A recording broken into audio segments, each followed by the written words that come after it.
Om Sambar Sambar Bimanasar Mazababa Humpe Soha. Om Sambar Sambar Bimanasar Mazababa Humpe Soha. Om Sambar Sambar Bimanasar Mazababa Humpe Soha. The Chapter on Medicines. Chapter 2. Summary of Contents. Mahasana. Flesh. Hemorrhoids. One who has a wind illness. Purna. Agnidatta. Beirato. One who has clouds. And crows. Mahasana. The Buddha, the Blessed One, was once traveling through the country of Kashi and arrived in Varanasi. He stayed in the deer park in Urshivadana near Varanasi. A householder named Mahasana was living in Varanasi. He was rich and had great wealth and many possessions. His wife's name was Mahasana. Both he and his wife were pious and good and had virtuous dispositions. Mahasana heard that the Buddha, the Blessed One, had arrived in Varanasi, having traveled through the country of Kashi, and that he was staying in the deer park at Urshivardhana near Varanasi. When Mahasana heard that, he thought, although the Blessed One has been invited to my house many times and has had meals, he has never been offered all the requisites. Now I will offer the Blessed One all the requisites for 3 months. He went to the Blessed One, and when he arrived, he bowed down until his forehead touched the feet of the Blessed One, and then he sat down on one side. When he had sat down to one side, the Blessed One, through talk consistent with the Dharma, instructed, inspired, encouraged, and delighted the householder Mahasana. After he had instructed, inspired, encouraged, and delighted him in a variety of ways, through talk consistent with the Dharma, the Blessed One remained silent. Then the householder Mahasana praised and rejoiced in the words of the Blessed One.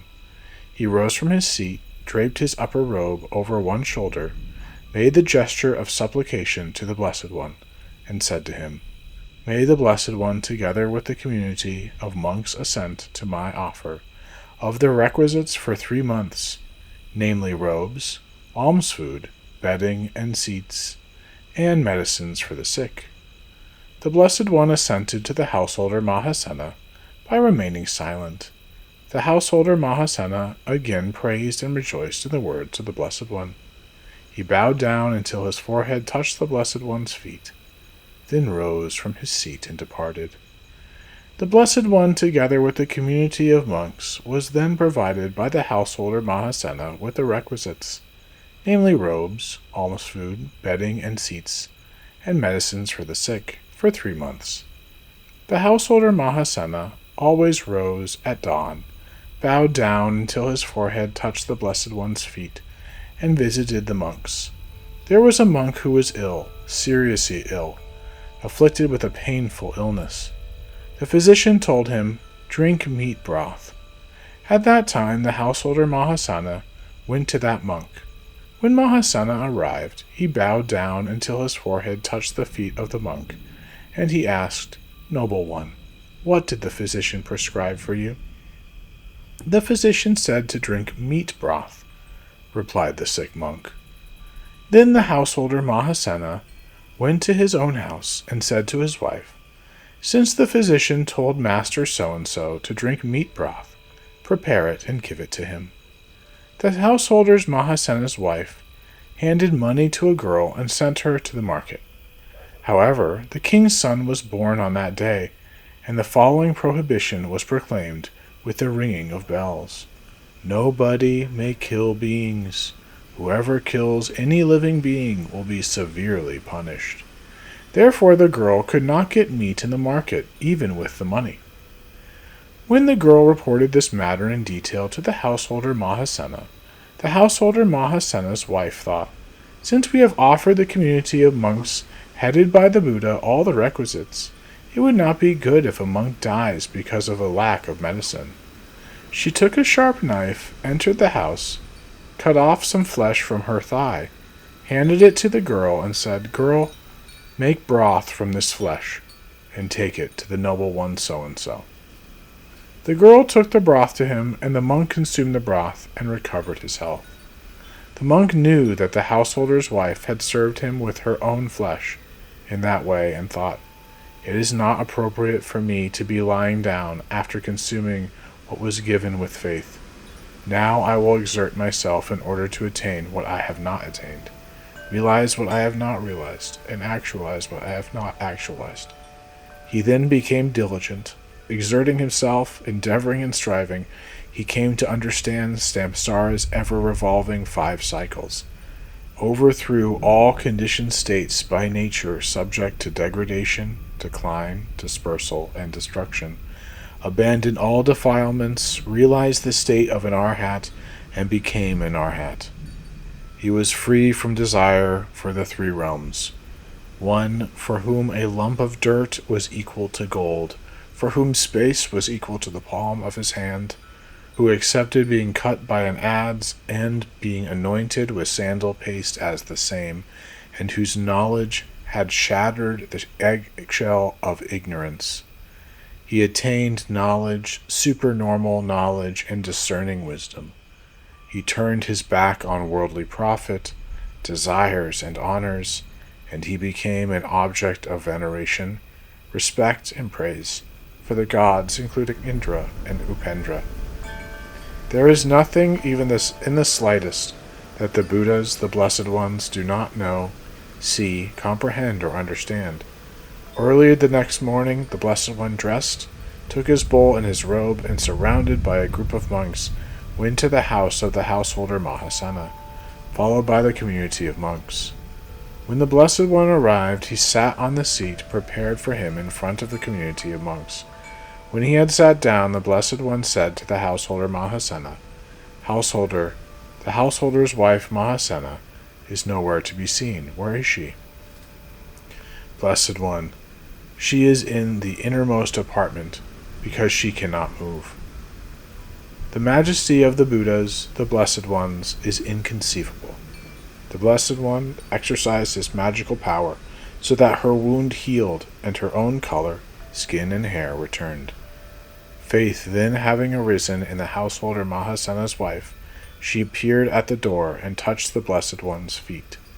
The Blessed One asked, "Why has this householder's wife experienced the power of a bodhisattva?" She spoke this verse in reply. In samsara, with no effort, a body is exceedingly easy to attain, but even during 10 billion eons, it is exceedingly difficult to meet a person worthy of gifts. The householder Mahasana then knew that the community of monks, added by the Buddha, had sat down in comfort, and with his own hands he served and satisfied them with a pure and fine meal. When, with his own hands, he had served and satisfied them in a variety of ways with a pure and fine meal, and knowing that the Blessed One had finished his meal and washed his hands and his bowl, the householder took a low seat and sat before the Blessed One in order to hear the Dharma. Then the Blessed One, through talk consistent with the Dharma, instructed, inspired, encouraged, and delighted the householder Mahasana. After having instructed, inspired, encouraged, and delighted the householder Mahasana in a variety of ways through talk consistent with the Dharma, the Blessed One rose from his seat and departed. Then the Blessed One went to the monastery and sat on the seat prepared for him in front of the community of monks. When he had sat down, the Blessed One said to the monks, "Monks, human flesh is the worst of all kinds of flesh. Therefore monks should not eat human flesh. If a monk eats human flesh, he becomes guilty of a stula tjaya offense. I will now establish rules of customary behavior for an elder monk of the community. If flesh is offered, an elder monk of the community should ask, 'What flesh is this?' If the elder monk of the community cannot, the second elder monk should ask, If the elder monk of the community does not act in accordance with the established rules of customary conduct, he becomes guilty of an offense. All of the monks, feeling doubtful, inquired of the Buddha, the Blessed One, the one who severs all doubts. How is it, O honored one, that the householder Mahasena's wife served this monk with her own flesh, and, in dependence upon Mahasena, this monk abandoned all the defilements and actualized the state of an arhat? Listen well, monks, the Blessed One replied, and bear in mind how, not only in the present, but also in the past, she served this monk with her own flesh, and how this monk actualized the 5 kinds of supernormal knowledge. I will tell you about it. A long time ago, monks, there was a householder named Mahasena, who lived in Varanasi, and his wife's name was Mahasena. At that time, a Brahmin school teacher was teaching Brahmanical mantras to 500 sons of Brahmins. Faith in the Brahmin having arisen in the householder Mahasena, he offered all the requisites to him and his attendants. The householder Mahasena honored the Brahmin and his attendants. The householder always used to rise at dawn and look after the sick. A young Brahmin then became seriously ill, afflicted with a painful illness. The physician told him, "Drink meat broth." Then the householder Mahasena went to the young Brahmin. When he arrived, he bowed and asked, "Young Brahmin, what did the physician prescribe for you?" "The physician told me to drink meat broth," the young Brahmin replied. Then the householder Mahasena went to his own house and said to his wife, "Since the physician told the young Brahmin so-and-so to drink meat broth, prepare it and give it to him." The householder Mahasena's wife handed money to a girl and sent her to the market. However, the king's son was born on that day, and the following prohibition was proclaimed with the ringing of bells. "Nobody may kill beings. Whoever kills any being will be severely punished." Therefore, the girl could not get meat in the market even with the money. When the girl reported this matter in detail to the householder Mahasena's wife, the householder Mahasena's wife thought, "Since we have offered this Brahmin and his attendants all the requisites, it would not be good if a young Brahmin dies because of a lack of medicine." She took a sharp knife, entered the house, cut off some flesh from her thigh, handed it to the girl, and said, "Girl, make broth from this flesh and take it to the young Brahmin so-and-so." The girl took it to him, and the young Brahmin consumed it and recovered his health. The young Brahmin knew that the householder's wife had served him with her own flesh in that way, and thought, "It is not appropriate for me to be lying down after consuming what was given with faith. Now I will endeavor to attain what I have not attained, realize what I have not realized, and actualize what I have not actualized." He then went to a quiet place and actualized the 5 kinds of supernormal knowledge. What do you think, monks? The one who was the householder Mahasena's wife at that time, on that occasion, was indeed this householder Mahasena's wife. The one who was the young Brahmin at that time, on that occasion, was indeed this monk. She then served this monk with her own flesh, and he, in dependence upon her, actualized the 5 kinds of supernormal knowledge.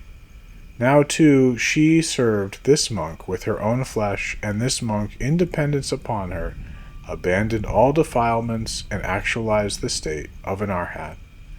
Therefore, monks, the maturation of entirely negative actions is entirely negative.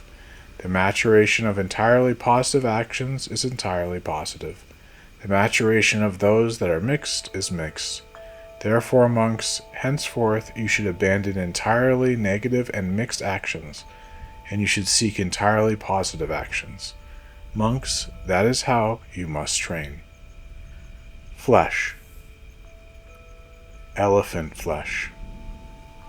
The following took place in Shrivasti. At a certain time, all the elephants of King Prasenajit of Kosala had died. Since a famine had broken out, Brahmins and householders started to eat elephant flesh. Early in the morning, the group of 6 monks dressed, took their bowls and their robes, and entered Shravasti for alms. When they entered a house where a householder was cooking elephant flesh in a pot, the householder's wife said, "Noble ones, we have nothing to offer you. Please leave." "Is there something cooking in this pot?" asked the monks. "Noble ones, this is elephant flesh. Do you eat elephant flesh?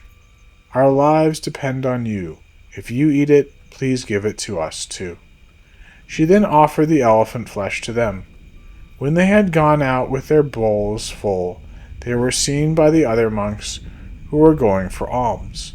When the other monks saw the group of 6 monks, they asked them, "O group of 6, if your bowls are full, what's in them?"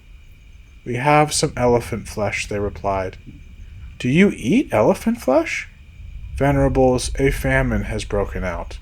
If we cannot get anything else, should we die of hunger?" When the monks reported this matter to the Blessed One said, "Monks, since all the king's elephants have died, if the king hears that you ate elephant flesh, will he not think, 'Because the noble ones eat elephant flesh, my elephants have died'? Because there are gods, nagas, humans, and other non-human creatures who have faith in you. Monks should not eat elephant flesh. If a monk eats elephant flesh, he becomes guilty of an offense. Horse flesh is the same as elephant flesh." Naga flesh. The Buddha, the Blessed One, was once staying on the bank of Rishi Garga Pond in the country of Kampa. The Naga of Kampa was pious and good, and had a virtuous disposition. On the 8th and the 14th days of every month, he left his abode, practiced the eightfold abstinence, illuminated the place, expanded his body, and gave it to others. He never harmed or frightened any beings in the world. Since a famine had broken out, people who had lost their livelihoods, namely herdsmen, shepherds, herb gatherers, wood gatherers, people making a living properly, and people making a living improperly, started to cut off pieces of the Naga's flesh and eat them. Early in the morning, the group of 6 monks, dressed, took their bowls and their robes, and entered the town for alms. When they entered a house where a householder was cooking Naga flesh in a pot, the householder's wife said, "Noble ones, we have nothing to offer you. Please leave." "Is there something cooking in this pot?" asked the monks. "Noble ones, this is Naga flesh. Do you eat Naga flesh? Our lives depend on you. If you eat it, please give it to us too." She then offered the Naga flesh to them. Most of the other people then started to eat Naga flesh too, thinking, "Even noble ones eat it." At that time, the wife of the Naga of Kampa thought, "Because even these noble ones eat Naga flesh, most people now eat it too. How long does my husband have to bear this pain? I will ask the Blessed One." Then the wife of the Naga of Kampa, after the first watch of that night, went to the Blessed One, showing her noble figure. When she arrived, she bowed down until her forehead touched the feet of the Blessed One, and then she sat down to one side. At that time, the figure of the wife of the Naga of Kampa radiated light, the vast splendor of which filled the entire neighborhood of Rishi Garga Pond. After she sat down, the wife of the Naga of Kampa said to the Blessed One, "Honored One, my husband is pious and good, and has a virtuous disposition. On the 8th and the 14th days of every month he leaves his abode, practices the eightfold abstinence, and gives his body to others. He never harms or frightens any beings in the world. Since a famine has broken out, people who have lost their livelihoods, namely herdsmen, shepherds, herb gatherers, wood gatherers, people making a living properly, and people making a living improperly, cut off pieces of the Naga's flesh and eat them. The noble ones saw this, and they too started to eat the flesh. Because the noble ones eat it, most people have also started to cut it off and eat it. How long does my husband have to bear his pain? Alas, Blessed One, please have compassion and devise some reason for the noble ones to resolve not to eat Naga flesh. The Blessed One assented to the wife of the Naga of Kampa by remaining silent. The wife of the Naga of Kampa, knowing that the Blessed One had assented by remaining silent, bowed down until her forehead touched the Blessed One's feet, and then disappeared from that very place. Then, when the night had passed, the Blessed One sat on the seat prepared for him in front of the community of monks. When he had sat down, the Blessed One said to the monks, "Monks, last night the wife of the Naga of Kampa came to me after the first watch of the night, showing her noble figure. When she arrived, she bowed down until her forehead touched my feet, and then she sat down to one side. At that time, the figure of the wife of the Naga of Kampa radiated light, the vast splendor of which filled the entire neighborhood of Rishi Garga Pond. After she had sat down, the wife of the Naga of Kampa said to me, 'Honored one, my husband is pious and good, and has a virtuous disposition. On the 8th and the 14th days of every month he leaves his abode, practices the eightfold abstinence, and gives his body to others. He never harms or frightens any beings in the world. Since a famine has broken out, people who have lost their livelihoods, namely herdsmen, shepherds, herb gatherers, wood gatherers, people making a living properly, and people making a living improperly, cut off pieces of the Naga's flesh and eat them. When they began to eat the flesh, the noble ones also started to eat it. Because the noble ones also eat the flesh, most people have also started to cut it off and eat it too. How long does my husband have to bear his pain? Alas, Blessed One, please have compassion and devise some reason for the noble ones to resolve not to eat Naga flesh.' I assented to the wife of the Naga of Kampa by remaining silent, and the wife of the Naga of Kampa, knowing that I had assented by remaining silent, bowed down until her forehead touched my feet, and then disappeared from that very place. Now the gods also criticize, insult, and disparage the monks who ate the Naga flesh, saying, 'These monks, the sons of the Shakyans, have fallen away from the virtuous dharmas. This incident is not good, not appropriate. Therefore, monks should not eat Naga flesh. If a monk eats Naga flesh, he becomes guilty of an offense.' Hemorrhoids. The Blessed One was once traveling through the country of Magadha and arrived at Rajagriha. He stayed in Kalanda Kanivapa bamboo grove near Rajagriha. When King Shrenya Bimbasara of Magadha heard that the Buddha, the Blessed One, was traveling through the country of Magadha, had arrived in Rajagriha, and was staying in Kalanda Kanivapa bamboo grove near Rajagriha, he thought, although I have invited the Blessed One many times, and the Blessed One has had meals, he has never been offered all the requisites for 3 months. Now I will offer the Blessed One all the requisites for 3 months, and I will also send Jivaka, the chief physician. The king went to the Blessed One, displaying royal treasures and great royal power. When the king arrived, he bowed down until his forehead touched the feet of the Blessed One, and then he sat down to one side. When he had sat down to one side, the Blessed One, through talk consistent with the Dharma, instructed, inspired, encouraged, and delighted King Shrenya Bimbasara of Magadha. After he had instructed, inspired, encouraged, and delighted the king in a variety of ways, through talk consistent with the Dharma, the Blessed One remained silent. Then King Shrenya Bimbasara of Magadha rose from his seat, draped his upper robe over one shoulder, knelt on his right knee, made the gesture of supplication to the Blessed One, and said, "May the Blessed One, together with the community of monks, assent to my offer of the requisites, namely robes, alms food, bedding and seats, and medicines for the sick, along with Jivaka, the chief physician, for 3 months. The Blessed One assented to King Shrenya Bimbasara of Magadha by remaining silent.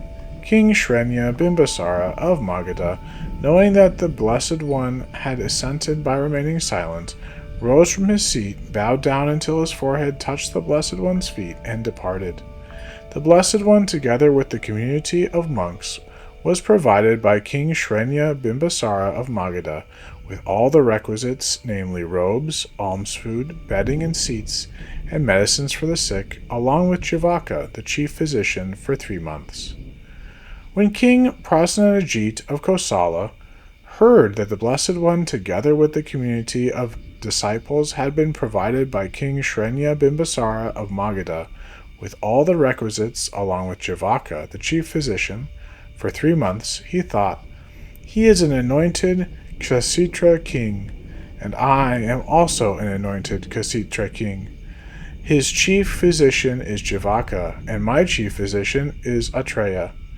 So I will offer the Blessed One, together with the community of disciples, all the requisites, along with Atreya, the chief physician, when the Blessed One comes to Shravasti."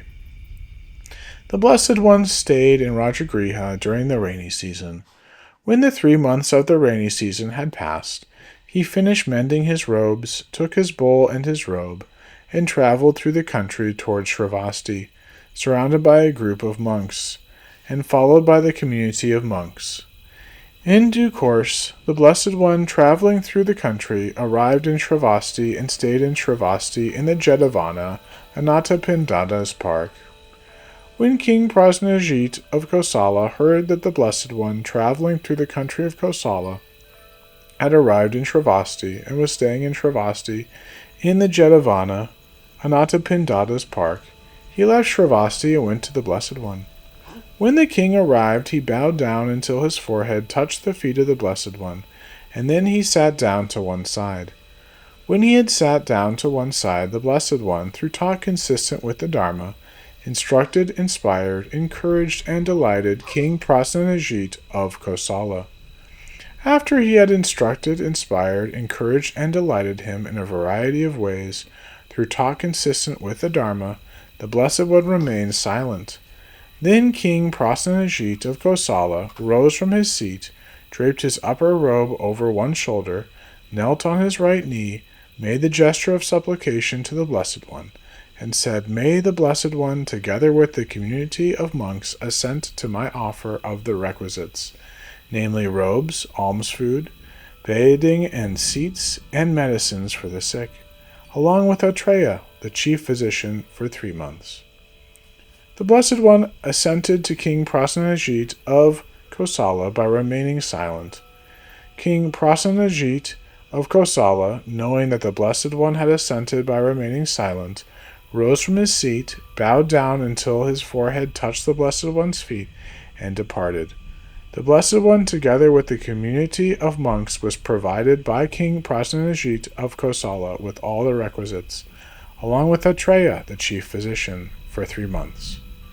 King Prasenajit of Kosala always rose at dawn, bowed down until his forehead touched the feet of the Blessed One, and visited the sick monks. At that time a monk had hemorrhoids, and turned pale, became emaciated, lost his strength, and was weakened. King Prasenajit of Kosala saw him, and asked, "Noble one, why have you turned pale, become emaciated, lost your strength, and been weakened?" "Your Majesty, I have hemorrhoids," answered the monk. The king then ordered Atreya, the chief physician, treat this monk. "Certainly, Your Majesty," Atreya replied. Because Atreya was impious, he did not treat the monk. Later, the king saw the monk again and asked him, "Noble one, were you not treated by Atreya?" "I was not, Your Majesty," answered the monk. Then the king became enraged. He summoned Atreya by messenger and warned, "If you treat this monk, all will be fine, but if you do not, I will curtail your allotment." Atreya, who was naturally impious, himself became very angry and thought, His Majesty will curtail my allotment because of this shaven-headed Shramana. Atreya tied the monk up at the gate of Jetavana and began surgery. The monk, growing afraid, fearful, and hurt, and experiencing acute, intolerable, and unpleasant pain, wondered to himself, Does the Blessed One not observe me afraid, fearful, and hurt? There is nothing, even the slightest, that the Buddhas, the Blessed Ones, do not know, see, comprehend, or understand. When the Blessed One, spurred by great compassion, went there, Atreya, the chief physician, saw the Blessed One arrive. Upon seeing him, Atreya, fiercely angry, called out to the Blessed One, Come here, Shramana, son of a slave woman, look at your disciple's anus cut open. Then the Blessed One left, returned to the monastery, and sat on the seat prepared for him. When he had sat down, the Blessed One smiled. It naturally occurs that whenever the Buddhas, the Blessed Ones, smile, rays of blue, yellow, red, and white light emanate from their mouths. Some of the rays stream downward, and some stream upward. Those rays that stream downward go to the hells of reviving, black cord, being crushed, scream, great scream, heat, intense heat, incessant, blisters, burst blisters, atata, hahava, uhuva, water lily, lotus, and great lotus. They alight on and cool those in the hot hells, and alight on and warm those in the cooled hells. Thus each of the various pains of those beings in hell ceases. When those beings think, Sirs, have we died here and been reborn elsewhere? The Blessed Ones send an emanation to engender their faith. Seeing it, they think, Sirs, we have not died here and been reborn elsewhere. Each of our various pains ceased on account of the power of this being we have never seen before. Their minds fill with faith in the emanation. They exhaust the karma that led them to experience the hells, and are reborn among gods and humans as vessels for seeing the truths. Those rays that stream upward go to the gods attendant on the 4 great kings, the 33 gods, the gods of Yama, Tushita, Nirma Narati, and Paranirmitavasharvartan, the gods attendant on Brahma, and the gods of Brahma Purohita, Mahabrahman, Paritaba, Apramanaba, Abhasvara, Paratasubha, Apramanasubha, Subhakrishna, Anabraka, Punya Prasava, Brihapala, Abra, Atapa, Sudsha, Sudarashana, and Akanishta. They resonate with the words impermanent, subject to suffering, empty, and selfless, and they proclaim these 2 verses. Take action, go forth, apply yourself to the Buddha's teachings. As an elephant destroys a house made of reeds, destroy the army of death. Those who, with great care, exert themselves in this Dharma and Vinaya, abandon the course of rebirth, and bring an end to suffering. Then the rays of light, after unfurling through the worlds of the great billion-fold universe, later return to the Blessed One. The rays disappear into the space behind the Blessed One when the Blessed One intends to explain actions of the past. They disappear into the space in front of the Blessed One when the Blessed One intends to explain the future. They disappear into the soles of his feet when the Blessed One intends to explain rebirth in the hells. They disappear into his heels when the Blessed One intends to explain rebirth as an animal. They dispel into his big toe when the Blessed One intends to explain rebirth as a hungry ghost. They disappear into his knees when the Blessed One intends to explain rebirth as a human. They disappear into his left palm when the Blessed One intends to explain rebirth as a wheel-turning king of power. They disappear into his right palm when the Blessed One intends to explain rebirth as a wheel-turning king. They disappear into his navel when the Blessed One intends to explain rebirth as a god. They disappear into his mouth when the Blessed One intends to explain the awakening of a disciple. They disappear into the circle of hair between his eyebrows when the Blessed One intends to explain the awakening of a self-awakened one. They disappear into the crown of his head when the Blessed One intends to explain complete and perfect awakening. The rays of light then circled the Blessed One 3 times and disappeared into the soles of his feet. The Venerable Ananda made the gesture of supplication to the Blessed One and said, "A mass made brilliant by thousands of colors came forth from your mouth, like the sun rising, shining in every direction." And Ananda then spoke these verses: "One who has become a Buddha, the supreme cause in the world, free from restlessness, discouragement, and self-satisfaction, a victor who has subdued enemies, not without cause does he flash a smile, white like a lotus root or a conch shell. Therefore, O resolute one, please know when the time is right, O Lord of victors, Supreme Muni, and resolve the doubts of your listeners who desire to hear, with words that are reliable, sublime, and excellent. Protectors, perfectly awakened ones, who are steady like the mountains in the middle of the ocean, do not smile accidentally. These many people desire to hear. For what reason the resolute one smiles." "Ananda," said the Blessed One, "that is exactly it. Tathagatas, Arhats, perfectly awakened ones, do not smile without cause or condition. Ananda, Atreya, the chief physician, is degenerate, and will meet an untimely end. He said, 'Son of a slave woman,' to the Tathagata, who has had no fault in his conduct since he assumed Mahasamata's lineage. In 7 days Atreya will die, vomiting blood. With the destruction of his body, he will be reborn among the hell beings. Therefore, monks, you should not treat Atreya or others like Atreya with respect. You should not surgically remove hemorrhoids. Treatment for hemorrhoids should be done in 2 ways: mantras and medicines. If a monk surgically removes hemorrhoids or treats Atreya or others like Atreya with respect, the monk becomes guilty of an offense. The monk died from the particular harm done by Atreya. The ministers reported to King Prasenajit, 'Your Majesty, Atreya said, "Son of a slave woman," to the Blessed One, and that monk died of the particular harm done by Atreya.'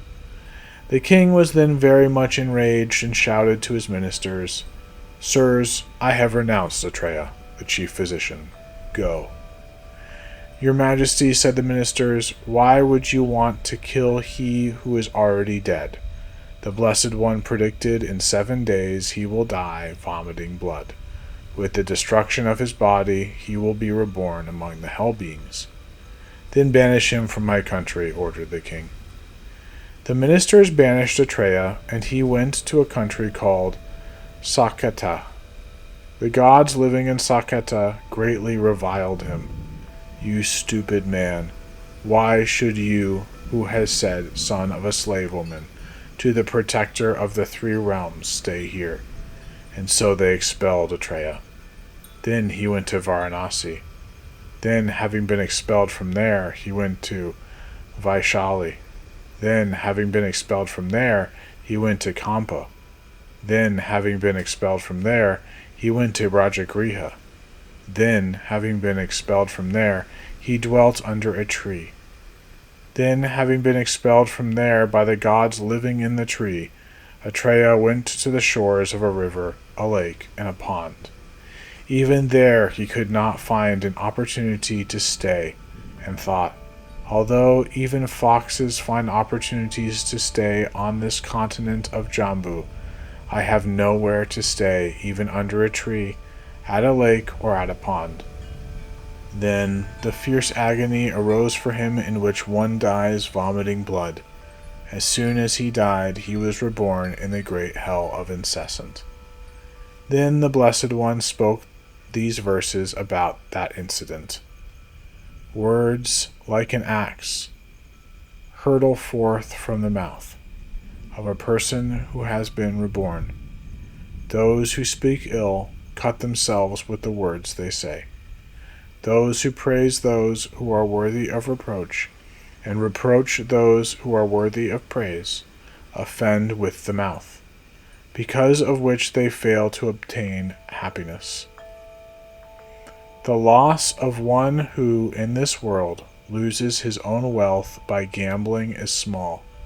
The loss of one who thinks ill of the Sugatas is great. After reproaching the noble ones and, with body and speech, doing evil, he will go to the hell of burst blisters, and stay there for 100,000 years. Then he will go to the hell of blisters, and stay there for 41,000 years. One who has a wind illness. The Buddha, the Blessed One, was once traveling through the country of Kashi, and stayed overnight in a town where the boundary had not been fixed. There the Blessed One caught a wind illness. The Venerable Ananda thought, although I have attended to the Blessed One at my own discretion many times, I have never asked a physician for advice. Now I will ask a physician for advice. He went to a physician and said, Sir, since the Blessed One has a disease like this, prescribe medicine for him. Noble one, said the physician, have him eat the 3 spices, boiled with a good amount of ghee, and he will recover his health. Then the Venerable Ananda himself prepared and cooked the food and offered it to the Blessed One. The Buddhas, the Blessed Ones, asked, though they already know. The Buddha, the Blessed One, asked the Venerable Ananda, Ananda, what is this? Ananda said, Honored one, I thought, although I have attended to the Blessed One at my own discretion many times, I have never asked a physician for advice. Now I will ask a physician for advice. When I consulted a physician, he said, Noble one, have him eat the 3 spices boiled with a good amount of ghee, and he will recover his health. So I myself prepared and cooked it. Ananda, where did you make it? Within the boundary. Where did you put it? Within the boundary. Who cooked it? I did, within the boundary. Ananda, what was cooked within the boundary and was left within the boundary should not be eaten. What was cooked within the boundary and was left outside the boundary should not be eaten. What was cooked outside the boundary and was left within the boundary should not be eaten. What was cooked outside the boundary and was left outside the boundary may be eaten. Ananda, what was cooked by a monk, whether within the boundary or outside the boundary, should not be eaten in any situation. The Blessed One concluded, what was cooked by a monk should not be eaten in any situation. A householder living in Shravasti went to the Blessed One. When the householder arrived, he bowed down until his forehead touched the feet of the Blessed One, and then he sat down to one side. When he had sat down to one side, the Blessed One, through talk consistent with the Dharma, instructed, inspired, encouraged, and delighted the householder. After he had delighted him in a variety of ways, the Blessed One remained silent. Then the householder rose from his seat, draped his upper robe over his shoulder, made the gesture of supplication to the Blessed One, and said to him, May the Blessed One, together with the community of monks, assent to my offer of a meal at my house tomorrow. Then the householder let the Blessed One know the time by messenger. Honored one, the time has arrived. May the Blessed One know that the meal is ready. Early in the morning, the community of monks dressed, took their bowls and their robes, and went to the house of the householder. The Blessed One refrained from going for alms food. The Buddhas, the Blessed Ones, refrain from going for alms food for 5 reasons. What are the 5? Wishing to look after the sick, wishing to look after the living quarters, wishing to go into seclusion, wishing to teach the Dharma to the gods, and wishing to establish a rule of training in the Vinaya for the disciples. In this case, the Blessed One refrained from going for alms food because he wished to establish a rule of training in the Vinaya for the monks. The Venerable Ananda was in charge of receiving alms food for the Blessed One. He was there given boiled rice, which was not fully cooked, and he thought, "It has not been long since the Blessed One recovered, and this rice is not fully cooked.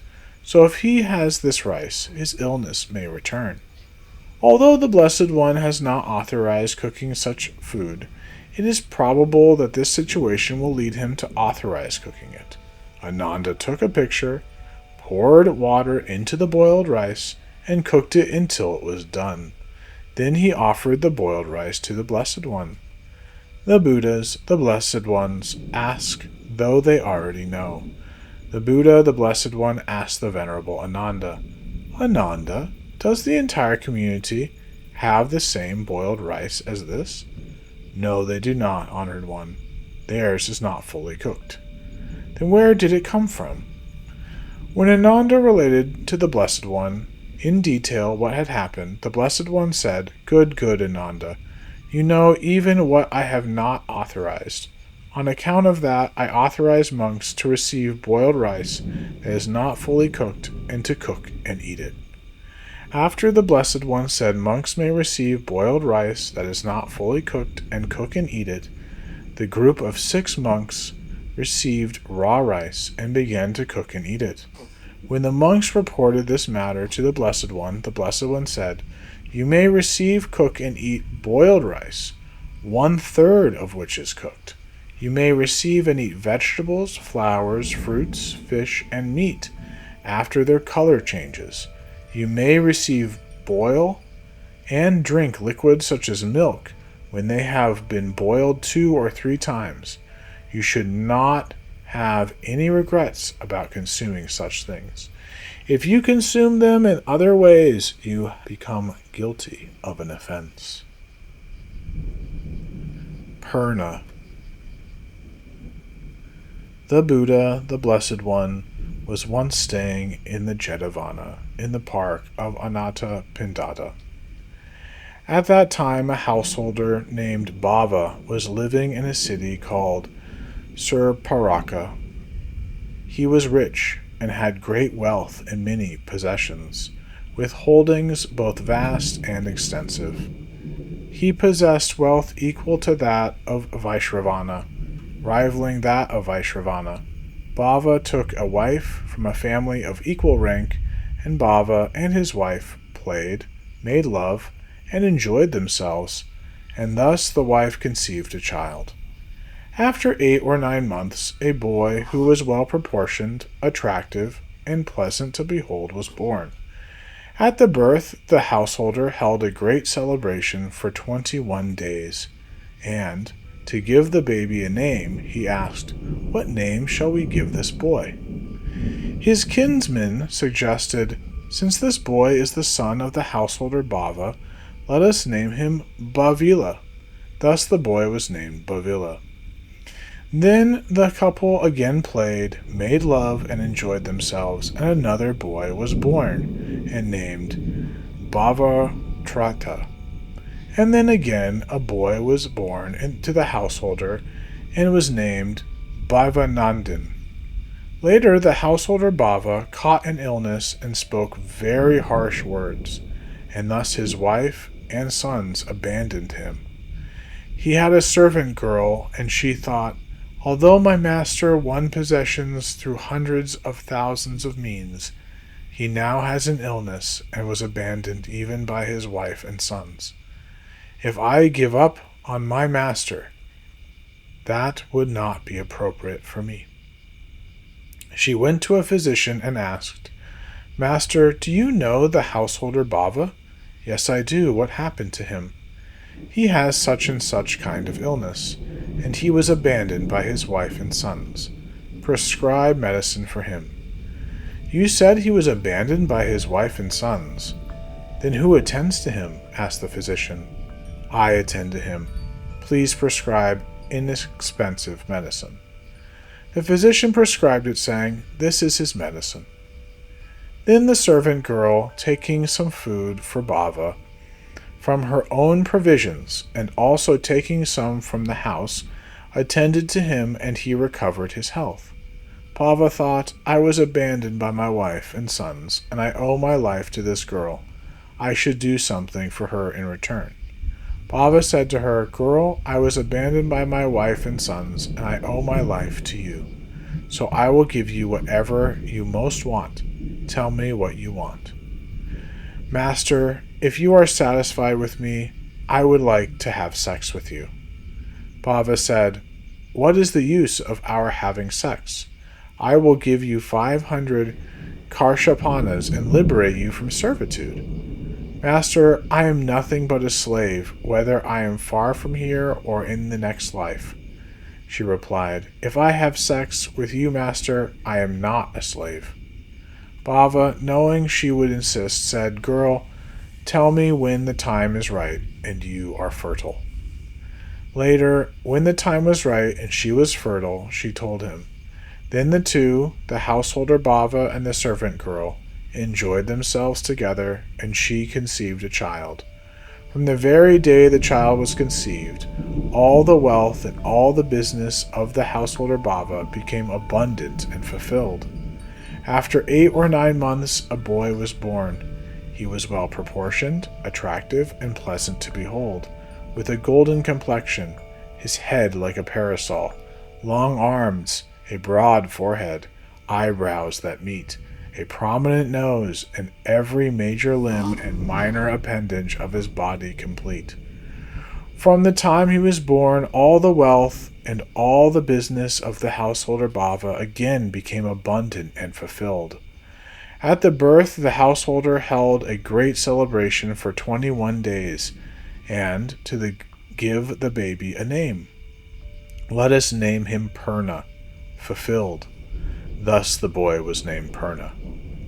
The boy Purna was entrusted to 8 nursemaids, 2 nursemaids to change his diapers. The passage should be recited in detail up to, "He grew quickly like a lotus, shooting up in a pond." When Purna grew up, he was taught letters, calculation, numbers, counting by hand, and how to deal with loans and 2 different types of deposits, and he became fully learned in 8 kinds of analysis: the analysis of land, the analysis of cloth, the analysis of jewels, the analysis of wood, the analysis of elephants, the analysis of horses, the analysis of boys, and the analysis of girls. He also mastered other kinds of analysis and reading, and became one whose actions are clear. Later, the householder Bava made his sons get married one by one, beginning with Bavila. The sons were so attached to their own wives that they abandoned the family business and settled down, smitten with physical beauty alone. Therefore, the householder Bava was plunged into grief, resting his cheek on his hand. His sons noticed him and asked, "Father, why are you plunged into grief, resting your cheek on your hand?" "Sons," he replied, "I did not get married until I had 100,000 pieces of gold. You have abandoned the family business and settled down, smitten with physical beauty alone. After my death, my family will be full of misery. How could I not be plunged into grief?" Bavila, taking off his jeweled earrings and putting on wooden earrings, Darukarnika, promised, "I will not put on jeweled earrings until I acquire 100,000 pieces of gold." The next one, putting on lac earrings, Stavakarnika, made the same promise. Then the third one, putting on lead earrings, Trapukarnika, made the same promise too. Although they had been known by the names Bavila, Bhavartrata, and Bhavanandan, those names disappeared, and they came to be known by the names Darukarnan, Stavakarnan, and Trapukarnan. When the three sons took to the great ocean carrying merchandise, Purna said, "Father, I will take to the great ocean too." His father replied, "Son, because you are a child, you should stay here and do what needs to be done in the store." And so Purna stayed. His elder brothers returned, having been successful on their voyage. After they were fully rested, they said, "Father, please calculate the value of our merchandise." Their father calculated the value and found that each of the three sons had acquired 100,000 pieces of gold. Purna had also lawfully earned more than 100,000 pieces of gold. He threw himself at his father's feet and said, "Father, please calculate the money I earned at the store too." "Son, you have remained here," replied his father. "What is there to calculate for you?" "Father, at any rate, please calculate it, and you will understand," said Purna. His father calculated it, and found that there were, except for the capital, more than 100,000 pieces of gold obtained properly. The householder Bava, being pleased and delighted, thought, "This creature appears to be one who has the great power of merit. Just remaining here, he has acquired 100,000 pieces of gold." Later, the householder Bava caught an illness. He thought, "After my death, my sons will go their separate ways, so I must devise a plan to keep them together." He said to them, "Sons, prepare firewood." When the sons had prepared firewood, he said, "Kindle a fire." When the sons had kindled a fire, he said, "Pull out one by one the pieces of wood." When the sons had pulled out one by one the pieces of wood, the fire was extinguished. He asked, "Sons, did you see that?" "We did, father," said his sons. Bava then recited a verse. "Fire burns when pieces of wood are gathered together. Brothers together are just the same. If you separate the pieces of wood, the fire is extinguished. People are just like that. Sons, after my death, you should not listen to the words of women. Families are divided because of women. Those who are clever are divided by words. Mantras increase when they are badly chanted. Friends are divided because of desire." The sons, except for Bhavila, went elsewhere. Bhavila stayed, and his father said to him, "Son, whatever happens, you should not abandon Purna. He has the great power of merit." Then Bava passed away, saying, "All accumulation ends in loss. What is lofty in the end will fall. All meetings end in separation. All life ends in death." The sons decorated his bier with blue, yellow, red, and white cloth, performed a great ceremony, carried the body to the charnel ground, and cremated it. Then, having assuaged their grief, they said to one another, "When our father was alive, we depended on him for our livelihoods, but now he is dead. If we now abandon the family business and settle down, the family will dissolve and we will be reproached by our kinsmen. So let us go abroad, carrying merchandise." Purna said, "Then I will go too." "You should stay here and do what needs to be done in the store," said the brothers. "Only we three will go." The three brothers then went abroad carrying merchandise. Purna, entrusted with all the other responsibilities, stayed behind. It is commonplace that in a wealthy family each member of the family is given money for everyday expenses. The wives of the three elder brothers sent their female slaves to Purna to receive the money for everyday expenses. But since Purna was surrounded by merchants, businessmen, caravan leaders, and servants, the female slaves did not find an opportunity to receive the money for everyday expenses. After the guests had stood up and left, the female slaves were then given the money for that day. When the female slaves returned late, they were scolded. "Hey girl, why are you so late?" Purna was surrounded by merchants, businessmen, caravan leaders, and servants, and his brightness was blazing like the light of the sun, they replied. "When everyone else had stood up and left, we were given the money." Such a thing occurs when sons of slave women come into power in someone's house, remarked the wives. The wife of Bavila asked her female slave, "Why are you so late?" When the female slave had explained the matter in detail, the wife of Bavila said, "Thank you. You should go when you know the time is right." Because the female slave knew when the time was right and went, then she quickly received the money. The other female slaves took a long time. They asked the first one, "How did you come back so quickly?" She explained everything, and the other female slaves began to go to Purna with her. Purna was again surrounded by merchants, businessmen, caravan leaders, and servants, and when they left he gave the female slave of Bavila's wife the day's money. The other two female slaves also quickly obtained the money. Their mistresses asked, "How is it that you came back so quickly this time?" They said, "May the eldest mistress be free from illness. When her female slave goes, Purna gives the money to her, so we go with her." Unable to bear it, the two wives again remarked, "Such a thing occurs when sons of slave women come into power in someone's house." Later, Bavila, Bhavatrata, and Bhavanandan returned from the great ocean joyfully. Having succeeded on their voyage, Bavila asked his wife, "Good lady, did Purna protect you well?" "He was as good to me as a brother or a son," she replied. When the other two husbands asked their wives the same, the wives remarked yet again, "There are things that occur when sons of slave women come into power in someone's house." The two brothers thought, "Women usually split friends apart." Later, immediately after the store of cloth from Kashi was opened, Bavila's son came, and Purna dressed him with a piece of cloth from Kashi. The wives of the two younger brothers saw the cloth and asked, "Child, who gave you this?" "Uncle gave it to me," answered the child.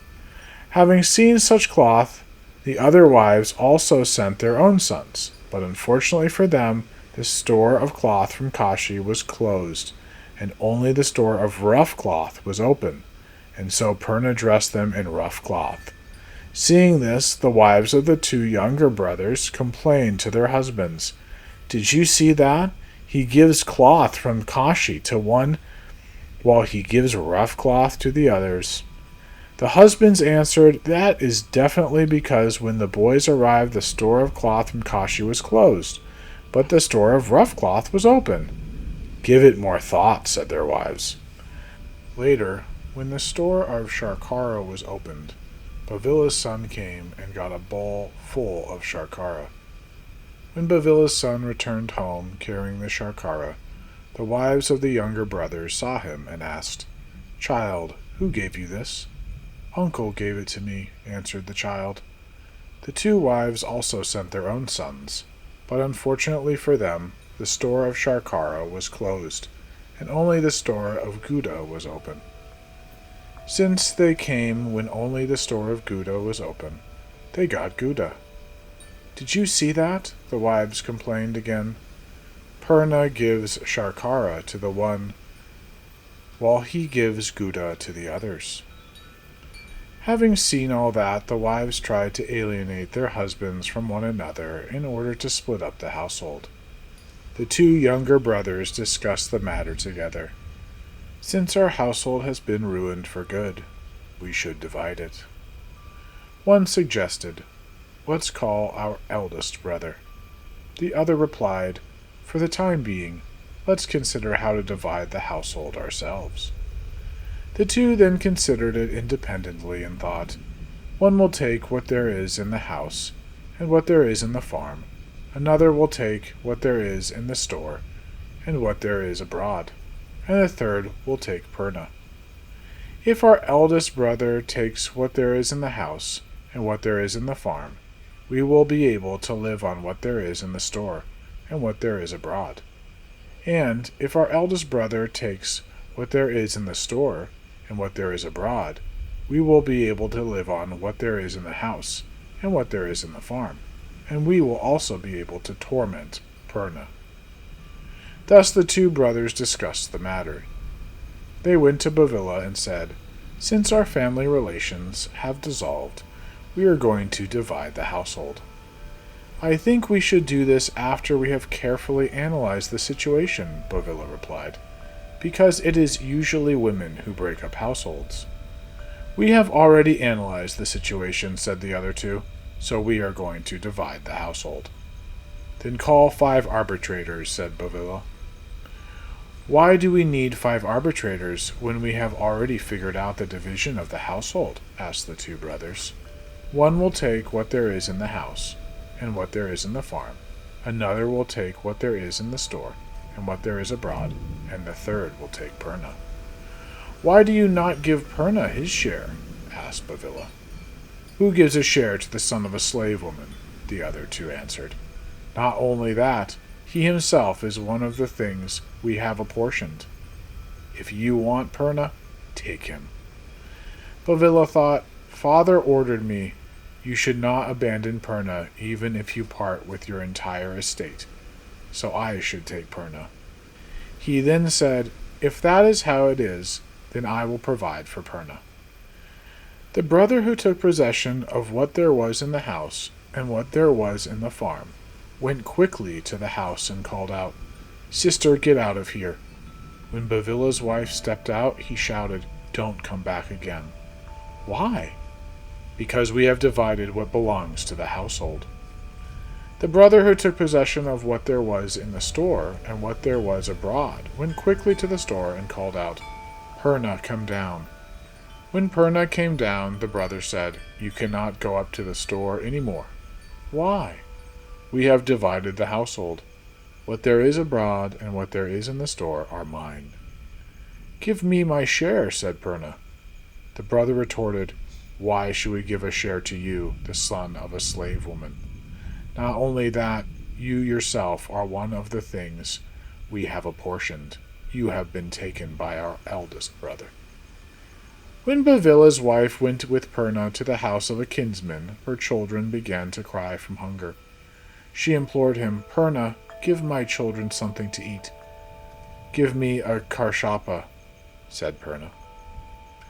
You earned 100,000 pieces of gold, she replied. Do you not have something for the children to eat? How could I have known that your family would come to be needy like this, said Purna in return. If I had known that, I would have prepared hundreds of thousands of gold pieces. It is commonplace for women to carry a few brass coins wrapped in the hems of their garments. Bovilla's wife gave Purna a brass coin and said, Bring something to eat. Taking the coin with him, Purna went to the market, where he saw a man carrying a bundle of wood that had been cast ashore by the ocean waves. The man was shivering with cold, and Purna asked him, Say, why are you shivering like this? I don't know, answered the man, but I grow cold like this whenever I carry this bundle of wood, even briefly. Purna, who was learned in the analysis of wood, began to analyze the wood and found in it a piece of Goshirsha Khandana. He asked the man, Say, how much wood you sell this for? For 500 karshapanas. Purna took the bundle of wood, extracted the piece of Goshirsha Khandana, went to the market, sawed it into 4 pieces, sold just the sawdust for 1,000 karshapanas, and gave the man 500 karshapanas, saying, Since Bovilla's wife is staying at such and such a house, take this bundle of wood there, and say that Purna sent it. When the man had brought the wood and told her what happened, Bovilla's wife, beating her breast, cried out, So did Purna also lose his mind after he lost his estate? I sent him to find something to be cooked. Instead, he sent something to kindle a fire with, but nothing to be cooked. Later, the king of Surparaka came down with a serious fever and was semi-conscious. The physician prescribed Goshara Khandana for him, and so the ministers began to look for Goshara Khandana. They heard talk in the market and went to Purna. The ministers asked him, Do you have Goshara Khandana? I do. How much would you sell it for? For 1,000 karshapanas. The ministers bought the Goshur Khandana for 1,000 Karshapanas, and when they anointed the king with it, he recovered his health. The king thought, "What sort of house has Goshura Khandana in it?" The king asked his ministers, "Where did this come from?" "From Purna, your majesty," answered the ministers. "Call Purna here." A messenger went to Purna and told him, "Purna, his majesty will speak with you." Purna wondered, "Why would the king speak with me?" He then thought further. Since he recovered his health on account of the Goshura Khandana, he would speak with me about Goshura Khandana. So I should take all the Goshura Khandana with me. Purna wrapped 3 pieces of Goshura Khandana with cloth, held another piece in his hand, and went to the king. The king asked Purna, "Do you have any Goshura Khandana?" "Your majesty, here it is," Purna answered. "What is the price of this?" 100,000 pieces of gold. "Do you have any more?" "I do, your majesty," Purna said, showing him one by one the 3 other pieces of Goshura Khandana. The king ordered his ministers, "Pay Purna 400,000 pieces of gold." "Your majesty," said Purna, "give me 300,000. I will present one to your majesty as a gift." The king gave 300,000 pieces of gold to Purna and said, "Purna, I am pleased with you. So tell me whatever you most want, and I will give it to you." "Your majesty, if you are pleased with me, I would ask to stay in your country without being harmed by anyone." The king ordered his ministers, "Sirs, from now on, you should not give orders to Purna, even if you give orders to princes." Later, 500 merchants came to the city of Sirparaka, having succeeded on their voyage on the great ocean. The Guild of Merchants of Surapaka made a private agreement. None of us should go alone to the foreign merchants. If someone goes alone, a fine of 60 Karsapanas shall be imposed. We should gather our merchandise together. One of them said, "We should call Purna too." "What is the use of calling that poor man?" asked another. At that time Purna went out and heard that 500 merchants had come to the city of Sirparaka, having succeeded on their voyage on the great ocean. Purna, without entering the city, went to the foreign merchants and asked, "Sirs, what are these goods?" "They are this and that," they answered. "What is their price?" "Caravan leader, wherever you go, you only ask questions." "Even so, tell me the price," Purna insisted. The merchants priced the goods at 1,800,000 pieces of gold. Purna said, "Sirs, here are 300,000 pieces of gold for a deposit. This merchandise is mine. I will pay the balance when I get home." "Please do so," they said, and Purna paid 300,000 pieces of gold as a deposit, placed his own seal on the merchandise, and departed. Later, the Guild of Merchants sent servants, telling them, "Go see what goods there are." They went and asked, "What are these goods?" "They are this and that." "Our treasury and warehouse are full of such things." "Whether full or not, these goods have already been sold," said the foreign merchants. "To whom did you sell them?" "To Purna." "You must have made a great profit if you sold it to Purna." The merchant said, "You would not pay even for full price what he paid as a deposit." "How much did he pay as a deposit?" 300,000 pieces of gold. "He must have stolen the gold from his brothers."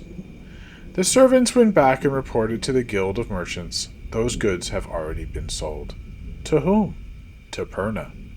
"They must have made a great profit if they sold it to Purna. You would not pay even for full price what he paid as a deposit." "How much did he pay as a deposit?" 300,000 pieces of gold. "He must have stolen the gold from his brothers." They called Purna and said, "Purna, why did you take the merchandise when the Guild of Merchants had an agreement? None should take the merchandise alone, but only the Guild of Merchants should take it. Sirs, he replied, when you made the agreement, did you tell me or my brothers? You made the agreement without me. You alone should keep it. The Guild of Merchants then became angry. They seized Purna and placed him in the sun, so that he would pay 60 karshapanas. The king's men witnessed this and told the king. Sirs, summon them, ordered the king. When the king's men had summoned the merchants, the king asked them, Sirs, why do you seize Purna and place him in the sun? Your Majesty, we did so because the Guild of Merchants had an agreement that none should trade by themselves, but he engaged in trade by himself. Your Majesty, said Purna, please ask them whether they told me or my brothers when they made the agreement. Sirs, Purna's claim is fair, said the king. The merchants were ashamed, and they freed Purna. Later, when the king needed an item, he summoned the Guild of Merchants and ordered them, Sirs, since I need such and such an item, present it to me.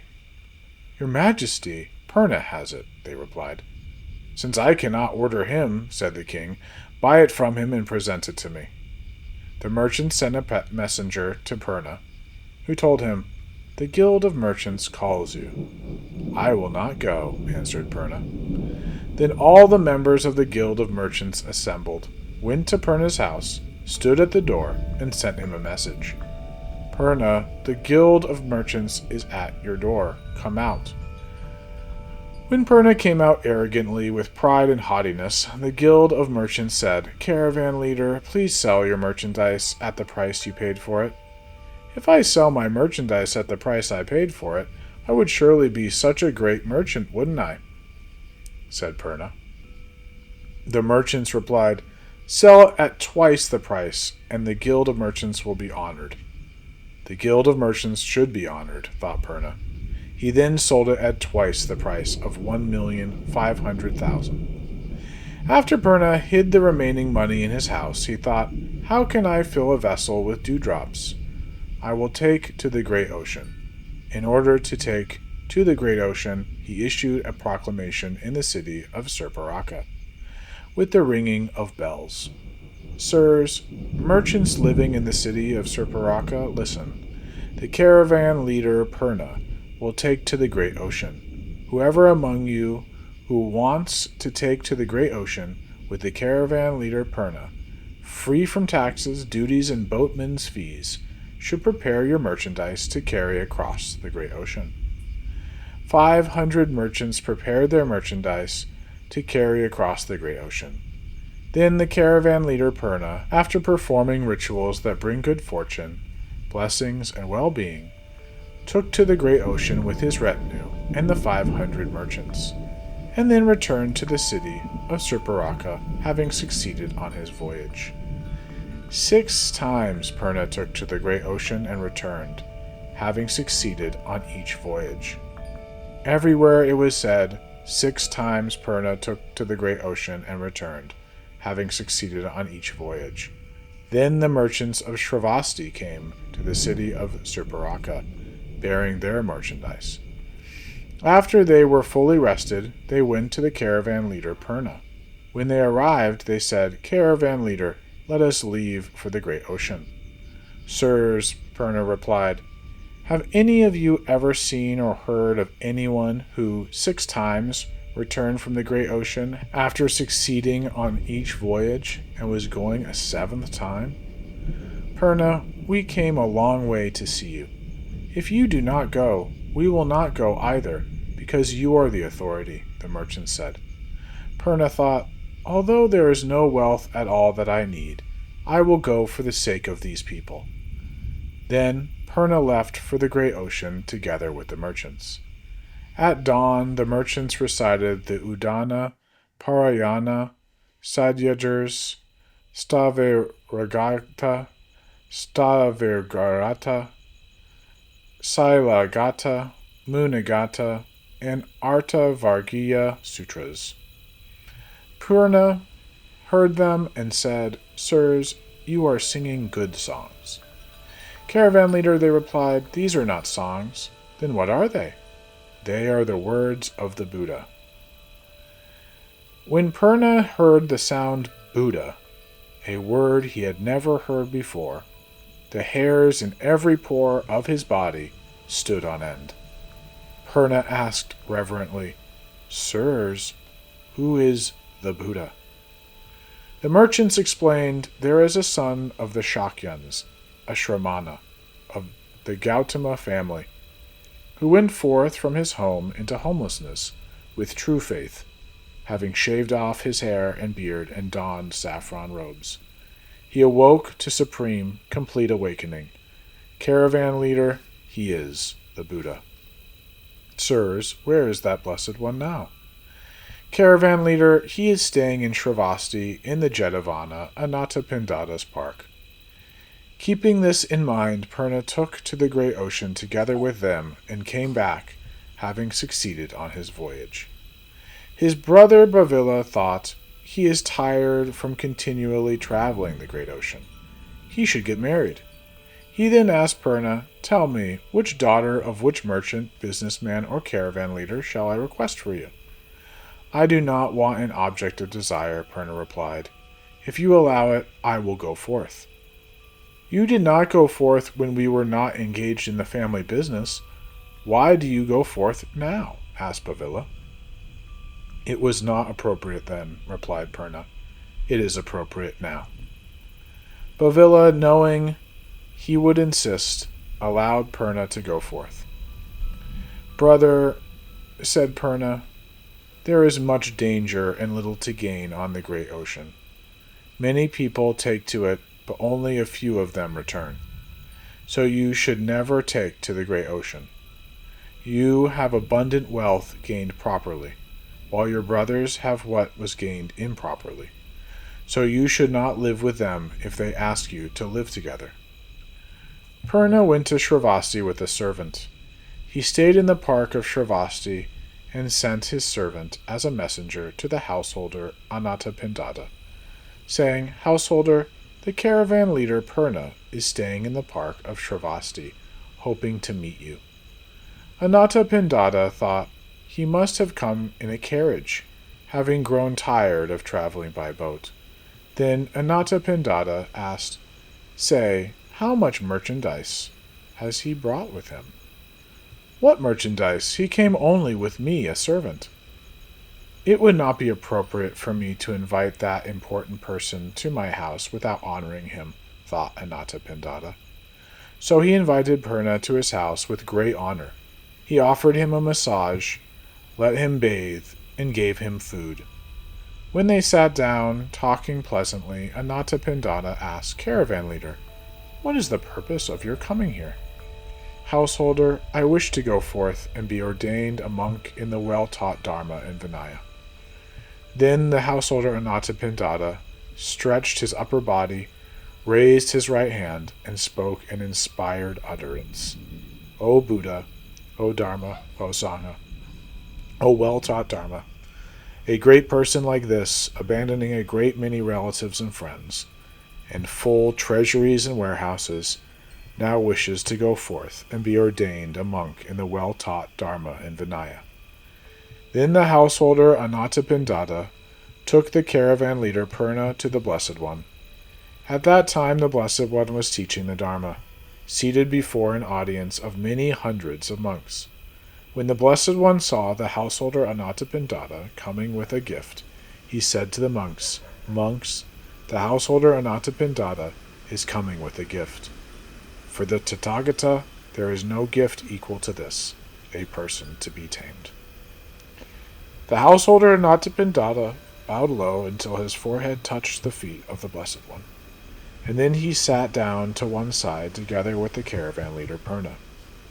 When Anathapindada had sat down, he said to the Blessed One, "Honored one, the caravan leader Purna wishes to go forth and be ordained a monk in the well-taught Dharma and Vinaya. May the Blessed One let him go forth and ordain him." The Blessed One assented to the householder Anathapindada by remaining silent.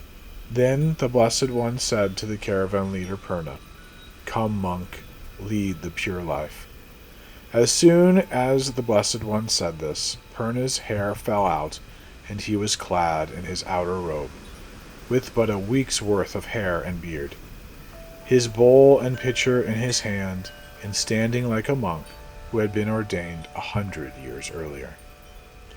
Because the Tathagata said, "Come," his hair fell out, and he was clad in his outer robe. His faculties at once calmed, and his body swathed in the Buddha's mind. At another time, the Venerable Purna went to the Blessed One. When Purna arrived, he bowed low until his forehead touched the Blessed One's feet, and then he sat down to one side. When he had sat down to one side, the Venerable Purna implored the Blessed One, "Blessed One, please preach to me a condensed Dharma, so that after I have listened to the condensed Dharma from the Blessed One, I will come to dwell alone in solitude, carefully and diligently, directing myself towards myself.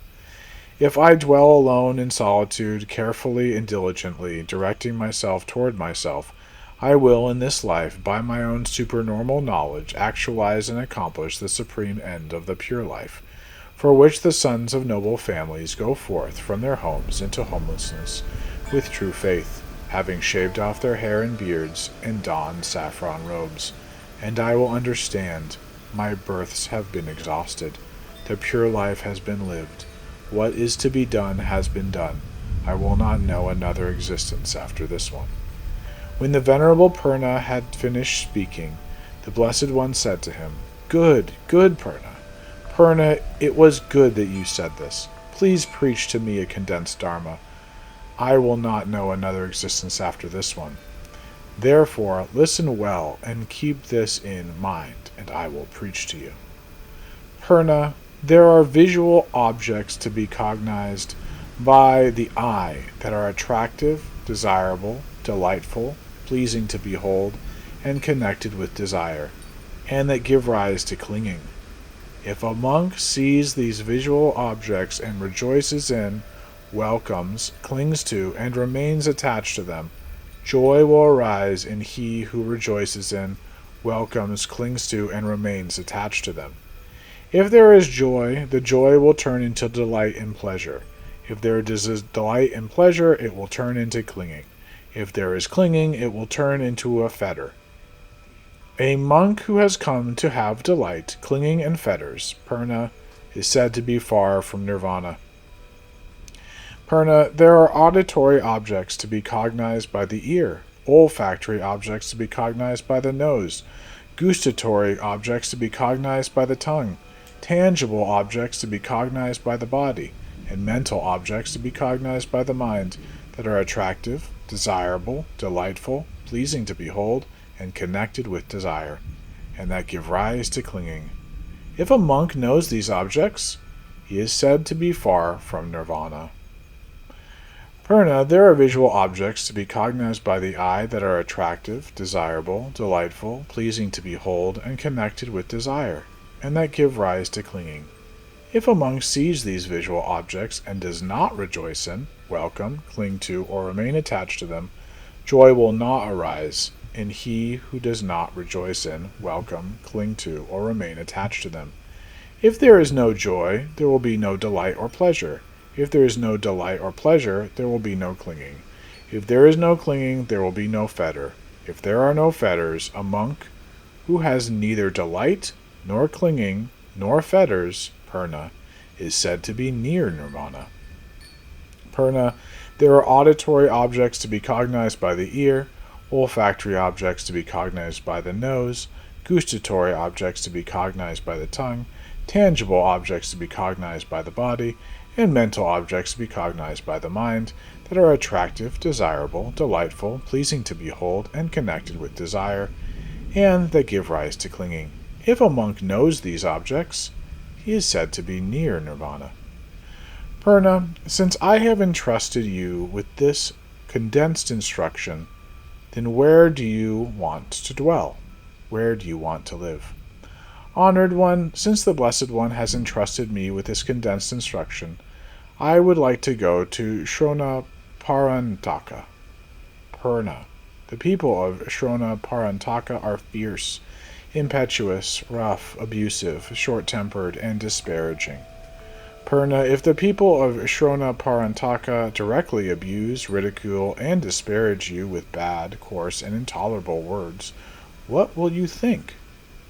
Honored one, if the people of Shrona Parantaka directly abuse, ridicule, and disparage me with bad, coarse, and intolerable words, I will think, ah, the people of Shrona Parantaka are proper. Ah, the people of Shrona Parantaka are intelligent. Although they abuse, ridicule, and disparage me with bad, coarse, and intolerable words, they do not strike me with their hands or with clods of dirt. Purna, the people of Shrona Parantaka are fierce and disparaging. Purna, if the people of Shrona Parantaka strike you with their hands or with clods of dirt, what will you think? Honored one, if the people of Shrona Parantaka strike me with their hands or with clods of dirt, I will think, ah, the people of Shrona Parantaka are proper. Ah, the people of Shrona Parantaka are intelligent. Although they strike me with their hands or with clods of dirt, they do not strike me with sticks or swords. Purna, the people of Shrona Parantaka are fierce and disparaging. Purna, if the people of Shrona Parantaka strike you with sticks or swords, what will you think? Honored one, if the people of Shrona Parantaka strike me with sticks or with swords, I will think, ah, the people of Shrona Parantaka are proper. Ah, the people of Shrona Parantaka are intelligent. Although they strike me with sticks or with swords, they do not take my life. Purna, the people of Shrona Parantaka are fierce and disparaging. Purna, if the people of Shrona Parantaka attempt to take your life, what will you think? Honored one, if the people of Shrona Parantaka attempt to take my life, I will think, among the Blessed One's disciples, there are those who, because of this purulent body, are grieved and ashamed and self-loathing, and who cut themselves with swords, ingest poison, hang themselves, or throw themselves from a cliff to their deaths. Therefore, ah, the people of Shrona Parantaka are proper. Ah, the people of Shrona Parantaka are intelligent. They liberate me from this purulent body with little trouble. Good, good, Purna. Purna, it is good that you, who possess such patience and gentleness, are able to dwell in Shrona Parantaka. Purna, go and liberate those who have not been liberated. Release those who have not been released. Relieve those who have not been relieved. Emancipate those who have not been emancipated. The Venerable Purna praised and rejoiced in the words of the Blessed One. The Venerable Purna then bowed low until his forehead touched the Blessed One's feet, and he departed from the Blessed One's presence. After that night had passed, early in the morning the Venerable Purna dressed, took his bowl and his robe, and entered Sravasti for alms. He took a meal of alms food in Sravasti and returned after the meal. He put in order the bedding and the seat he had used, took his bowl and his robe, and set out for Shrona Parantaka. Traveling through the country, he arrived in due course to Shrona Parantaka. Then, early in the morning, the Venerable Purna dressed, took his bowl and his robe, and entered Shrona Parantaka for alms. A hunter, carrying his bow and arrows, and going to hunt deer, saw Purna and thought, "It is inauspicious that I saw this shaven-headed Brahmana." When the hunter, his bow drawn, charged at the Venerable Purna, the Venerable Purna caught sight of him. Upon seeing him, Purna removed his upper robe and said, "Shoot this, sir. Since I entered this place for the sake of this, that is hard to fill up." And then he spoke this verse. "Quick, shoot an arrow into this stomach with its many ills, for the sake of which birds wander in the sky, beasts are ensnared. People wielding arrows, spears, and lances are killed in battle, and fish swimming around from hunger, affliction, and deprivation are caught with fishhooks." The hunter thought, "This mendicant has such patience and gentleness. Why should I shoot him with an arrow?" When he thought thus, the hunter's mind was filled with faith in the Venerable Purna. Then the Venerable Purna preached the Dharma to him and established him in the refuges and the rules of training. The Venerable Purna also made 500 other huntsmen lay brothers, and 500 women lay sisters. 500 monastery buildings were offered to him, and hundreds of couches, stools, cushions, pillows, and square blankets were also offered.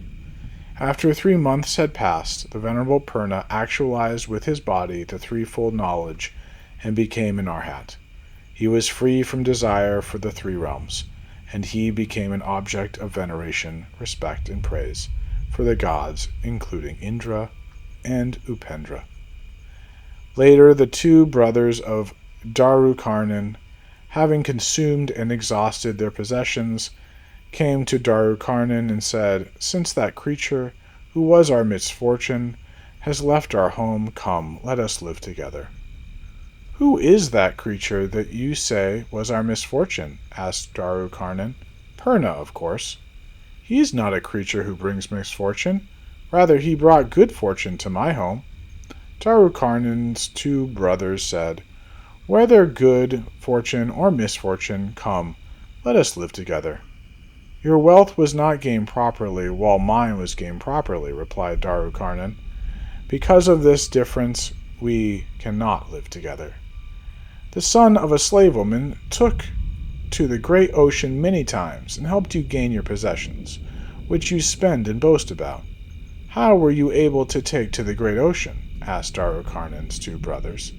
Darukarnan, his pride hurt by his two brothers, thought, "I will take to the great ocean too." Having thought this, Darukarnan took to the great ocean. His ship was driven by a tailwind to a forest of Gosir Kandana. The guide said, "Sirs, this is a forest of Gosir Kandana, so choose and take wood from here." At that time there was a yaksha named Maheshvara, who was master of the forest of the Gosir Kandana, and he was away at a meeting of yakshas. The merchants began to cut down the Gosir Kandana trees with 500 axes. When a yaksha named Apriya saw the Gosir Kandana trees being cut down with the 500 axes, he went to the yaksha Maheshvara and said to him, "Sir, please be informed that the forest of Gosir Kandana is being destroyed by 500 axes. Thus please do your duty, or what you ought to do." Then the yaksha Maheshvara canceled the meeting of yakshas and, unable to bear it, caused a violent storm and set out for the forest of Gosir Kandana. The guide said, "Sirs, merchants of the continent of Jambu, listen. Since this is the very thing that is known as the fear of a great storm, think of a countermeasure." Then the merchants were frightened, terrified, dejected, and with the hairs in every pore of their bodies standing on end, started to beg the gods for help, saying, "O Shiva, Varuna, Kubera, Vasava, and others, gods, humans, serpents, yakshas, masters of the asuras, since we are utterly tormented and frightened, may the fearless ones help us." Some bow to the husband of Sachi, others bow to Brahma, Hari, and Shankara. To the deities who reside in the earth and in the trees and forests, those who are caught in a fiendish storm bow down, hoping for their protection. Darukarnan stood undisturbed. The merchants asked him, "Caravan leader, why do you stand undisturbed while we are in intolerable pain and fear?" "Sirs," replied Darukarnan, "my younger brother told me, 'Brother, there is much danger and little to gain on the great ocean. Many people driven by desire take to it, but only a few of them return. So you should never take to the great ocean.' I disobeyed my younger brother's words and took to the great ocean. So what can I do now?" "Who is your younger brother?" "He is Purna." "Sirs," said the merchants, "the noble one, Purna, has the great power of merit. Let us seek refuge in him." Then they all with one voice exclaimed, "Homage to the noble one Purna! Homage! Homage to the noble one Purna!" Gods who were delighted with the venerable Purna then went to him. When they arrived, they said to the venerable Purna, "Noble one, your elder brother feels intolerable pain and fear. Please consider rescuing him."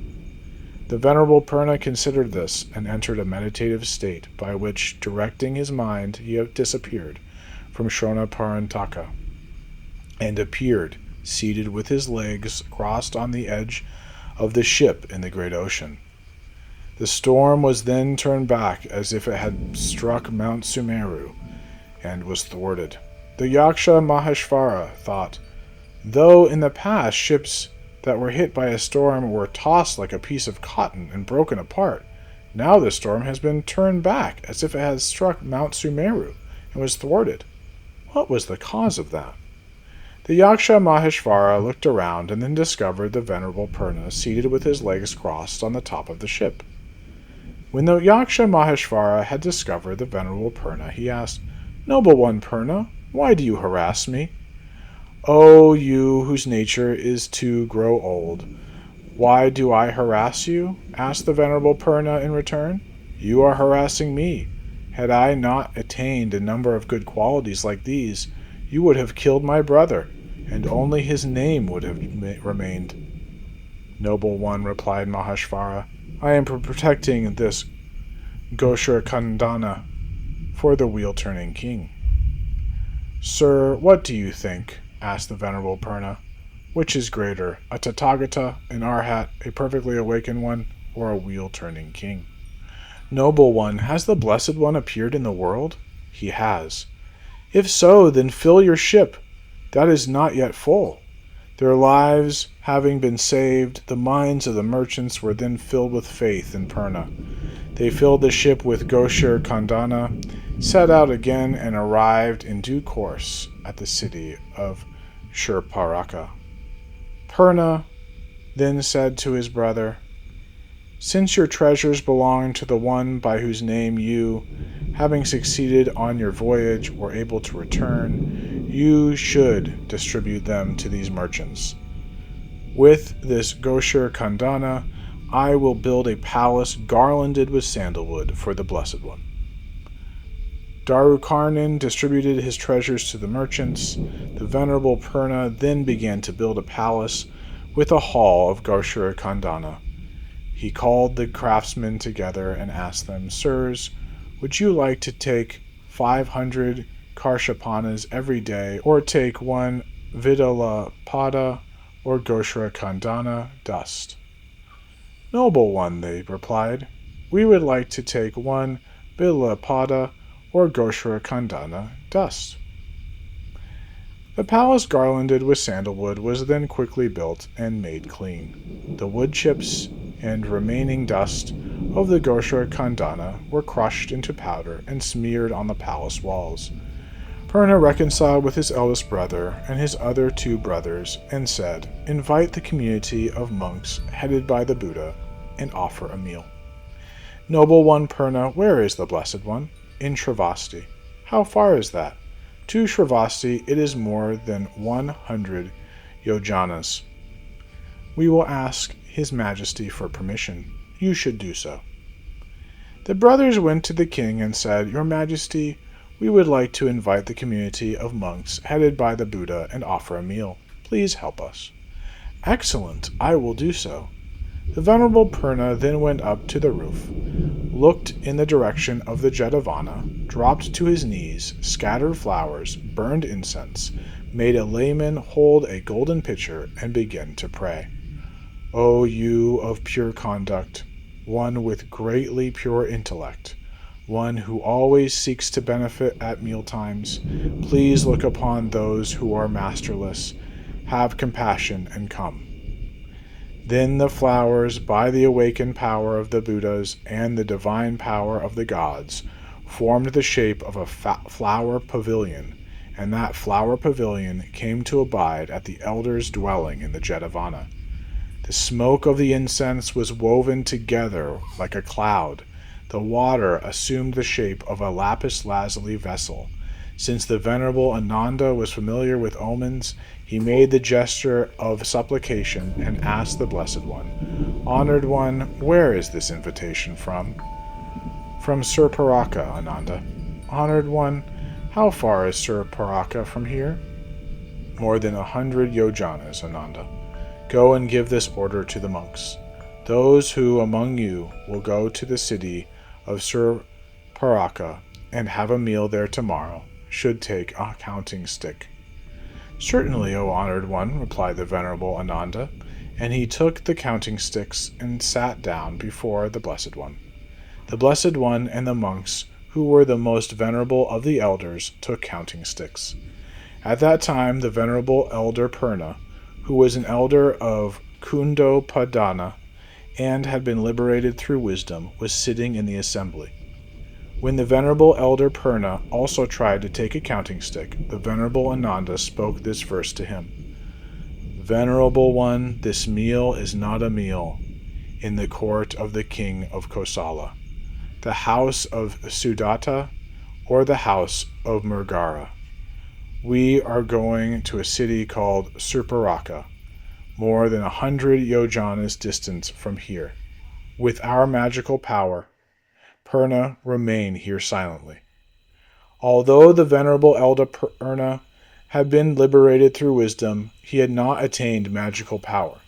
Therefore he asked himself, why am I disheartened by lack of magical power, even like that of the non-Buddhist ascetics, when I have searched for the whole collection of defilements within myself, discarded all the defilements, and abandoned them, and driven them away? The venerable elder Purna exerted his vigor and gave rise to magical power. He stretched his arm, which was like the trunk of an elephant, and took a counting stick before the venerable Ananda passed a counting stick to the third elder, and the venerable elder Purna spoke this verse. O Gautama, in this world the 6 sorts of supernormal knowledge are not attained by fame, learning, various types of military force, words, or a great wish. Those who realize as I do, even if their youth has been diminished by old age, become endowed with the 6 sorts of supernormal knowledge, by the power of tranquility, moral conduct, insight, and the various powers of jhana. On that occasion the Blessed One said to the monks, Monks, this is the best of my monks, the best of my disciples, for taking a counting stick for offerings. The elder Purna, who is an elder from Kundopadana, is the best of those who take a counting stick. Then the Blessed One instructed the venerable Ananda, Ananda, go and say to the monks, though I have said, monks, you should live not displaying your virtue and not hiding your evil. Those among you who have attained magical power should go by means of that power to the city of Surparaka and have a meal, because there are non-Buddhist ascetics in the city. Certainly, O honored one, replied the venerable Ananda to the Blessed One, and he said to the monks, Venerables, the Blessed One said, though I have said, monks, you should live not displaying your virtue and not hiding your evil, because there are non-Buddhist ascetics in the city. The king had beautified the city of Surparaka by removing stones, pebbles, and gravel, sprinkling sandalwood water, setting out sweet-smelling censers, hanging many silk tassels, and scattering flowers around the city. There were 18 gates around the city of Surparaka, and the king had 17 sons. At each surrounding gate a prince stood with the highest majesty. At the largest gate stood the king, the ruler of Surparaka, with the great majesty of kings, together with the venerable Purna, Darukarnan, Stavakarnan, and Trapukarnan. The king then saw those handing out leaves, those handing out grass, and those handing out receptacles, coming by means of their magical power, and asked, Reverend Purna, is the Blessed One coming? Purna replied, This is not the Blessed One, but rather those handing out leaves, those handing out grass, and those handing out receptacles. At that time the monks, who were the most venerable of the elders, came by practicing dhyana, and the king again asked, Reverend Purna, is the Blessed One coming? No, Purna replied. They are the monks who are the most venerable of the elders, who have come by practicing dhyana. A lay brother then spoke this verse. Some come riding lions, tigers, elephants, horses, nagas, or bulls. Some come seated on heavenly vehicles, made from jewels, mountains, trees, or beautiful chariots. And others come through the sky, like clouds adorned by garlands of lightning, joyfully, as if going to the palace of the gods, by means of magical power. Some appear on the ground, breaking through the surface of the earth, some descend from the center of the sky, and some emerge from their seats. Look at the ability of those with magical power. Then the Blessed One washed his feet outside the monastery, entered inside, sat on the prepared seat, stretched his back, and focused his mind on a point in front of himself. When the Blessed One put his foot down with a specific intention in the perfume chamber, the great earth quaked in 6 ways. This great earth quaked furiously, and quaked absolutely furiously. It roared furiously, and roared absolutely furiously. When the eastern side rose, the western side sank. When the western side rose, the eastern side sank. When the southern side rose, the northern side sank. When the northern side rose, the southern side sank. When the periphery rose, the middle sank. When the middle rose, the periphery sank. The king asked Purna, "Noble one, Purna, what is this?" Purna answered, "Because the Blessed One put his foot down with a specific intention, in the perfume chamber, the great earth quaked in 6 ways. The Blessed One then emanated a ray of light, colored like the radiance of gold, by which the continent of Jambu blazed like molten gold. Again the king stared in surprise and asked, "Noble one, Purna, what is this?" Purna answered, "Great king, the Blessed One emanated a ray of light colored like the radiance of gold." The Blessed One then went to Shurparaka, together with 500 arhats, himself tamed and his assembly tamed, himself pacified and his assembly pacified. A god who lived in the Jetavana followed the Blessed One, holding a branch of Vakula, with which he provided shade for him.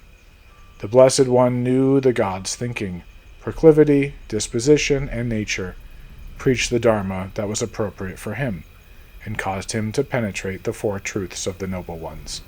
When the god had heard the Dharma, he leveled the 20 high peaks of the mountain chain of the false view of individuality with the Vajra of knowledge and actualized the fruit of stream entry. There then lived in another place about 500 widows, and they saw the Blessed One, who was fully ornamented with the 32 marks of a great man. Illuminated by the 80 minor marks, ornamented with a fathom-wide halo, and beautiful like a moving mountain of jewels, whose light surpassed 1,000 suns. As soon as the 500 widows saw him, great faith in the Blessed One arose in them. It is commonplace that when beings who possess the cause of having accumulated roots of merit look at the Buddha, for the first time, they experience far greater pleasure than that of those who have practiced tranquility of mind for 12 years. Those who gain a son after having been childless, those who look upon treasure after having been poor, or those who are anointed as king after having longed for kingship. After that, the Blessed One knew that it was the right time to train the widows, and sat on the seat prepared for him in front of the community of monks. The women bowed low until their foreheads touched the feet of the Blessed One, and then they sat down to one side. The Blessed One knew their thinking, proclivities, dispositions, and nature, and they actualized the fruit of stream entry. After seeing the 4 truths of the Noble Ones, they spoke an inspired utterance 3 times. Honored One, what the Blessed One has done for us is what has never been done for us by our mothers, our fathers, a king, gods, our husbands, our kinsmen and relatives, ancestral spirits, Shramanas, or Brahmins. You have dried up the ocean of blood and tears, liberated us from the mountain of bones, shut the gates to inferior states of existence, opened the gates to liberation and heaven, and placed us among gods and humans. O honored one, we have been exalted, truly exalted. Since we seek refuge in the Blessed One, the Dharma, and the community of monks, May the Blessed One accept us as lay sisters." They rose from their seats, made the gesture of supplication to the Blessed One, and implored the Blessed One, "O Blessed One, please give us something to worship." The Blessed One then cut off his hair and nails by means of his magical power, and gave his hair and nails to the widows. They built a stupa for the hair and nails of the Blessed One. After that, the god who lived in the Jetavana planted a Vakula tree along the stupa's circumambulatory path. And then the god who lived in the Jetavana said to the Blessed One, "Blessed One, I will stay here, worshipping this stupa." The god who lived in the Jetavana stayed there. Some people named the place the Widow's Stupa, and other people named it the circumambulatory path of the Vakula. Monks who worship the stupa worship the place even now. The Blessed One then departed. At that time there lived 500 rishis in a hermitage. Since the hermitage was abundant in flowers, fruits, and water, the rishis were intoxicated with those things and were without worries. The Blessed One then knew that it was the right time to train the 500 rishis and went to the hermitage. When the Blessed One arrived with his magical power, he destroyed the flowers and fruits of the hermitage, dried up the water, dug up the meadow, and smashed the residents to pieces. The rishis were then plunged into grief, resting their cheeks on their hands. The Blessed One asked, "Why are you plunged into grief?" "Blessed One," they replied, "after you, a human field of merit, came here, we were placed in a grievous situation." The Blessed One then asked, "Rishis, why was the hermitage, which was abundant in flowers, fruits, and water, ruined? Shall I make the hermitage as it was before?" "Blessed One, please do so." The Blessed One then ceased his magical power, and the hermitage became as it had been before. Thus the 500 rishis were very much astonished, and their minds were filled with faith in the Blessed One. The Blessed One knew their thinking, proclivities, dispositions, and natures, and preached the Dharma that was appropriate for them. When the 500 rishis had heard the Dharma, they actualized the fruit of a never-returner and achieved magical power. They then made the gesture of supplication to the Blessed One and said, "Honored One, we wish to go forth and be ordained monks in the well-taught Dharma and Vinaya. We will lead the pure life in the presence of the Blessed One." Then the Blessed One, using the come monk formula of ordination, said, "Come monks, lead the pure life." As soon as the Blessed One said this, their hair fell out, and they were clad in their outer robes with but a week's worth of hair and beards, their bowls and pitchers in their hands, standing like monks who had been ordained 100 years earlier. Because the Tathagata said, "Come," their hair fell out, and they were clad in their outer robes, their faculties at once calmed, and their bodies swathed in the Buddha's mind. Exerting themselves, endeavoring and striving, they came to understand samsara's ever-revolving 5 cycles, overthrew all conditioned states, and the 500 rishis became objects of veneration, respect, and praise for the gods, including Indra and Upendra. The rishi who was their leader said, "Blessed One, I deceived many people in this guise. I will go forth after making the people's faith arise."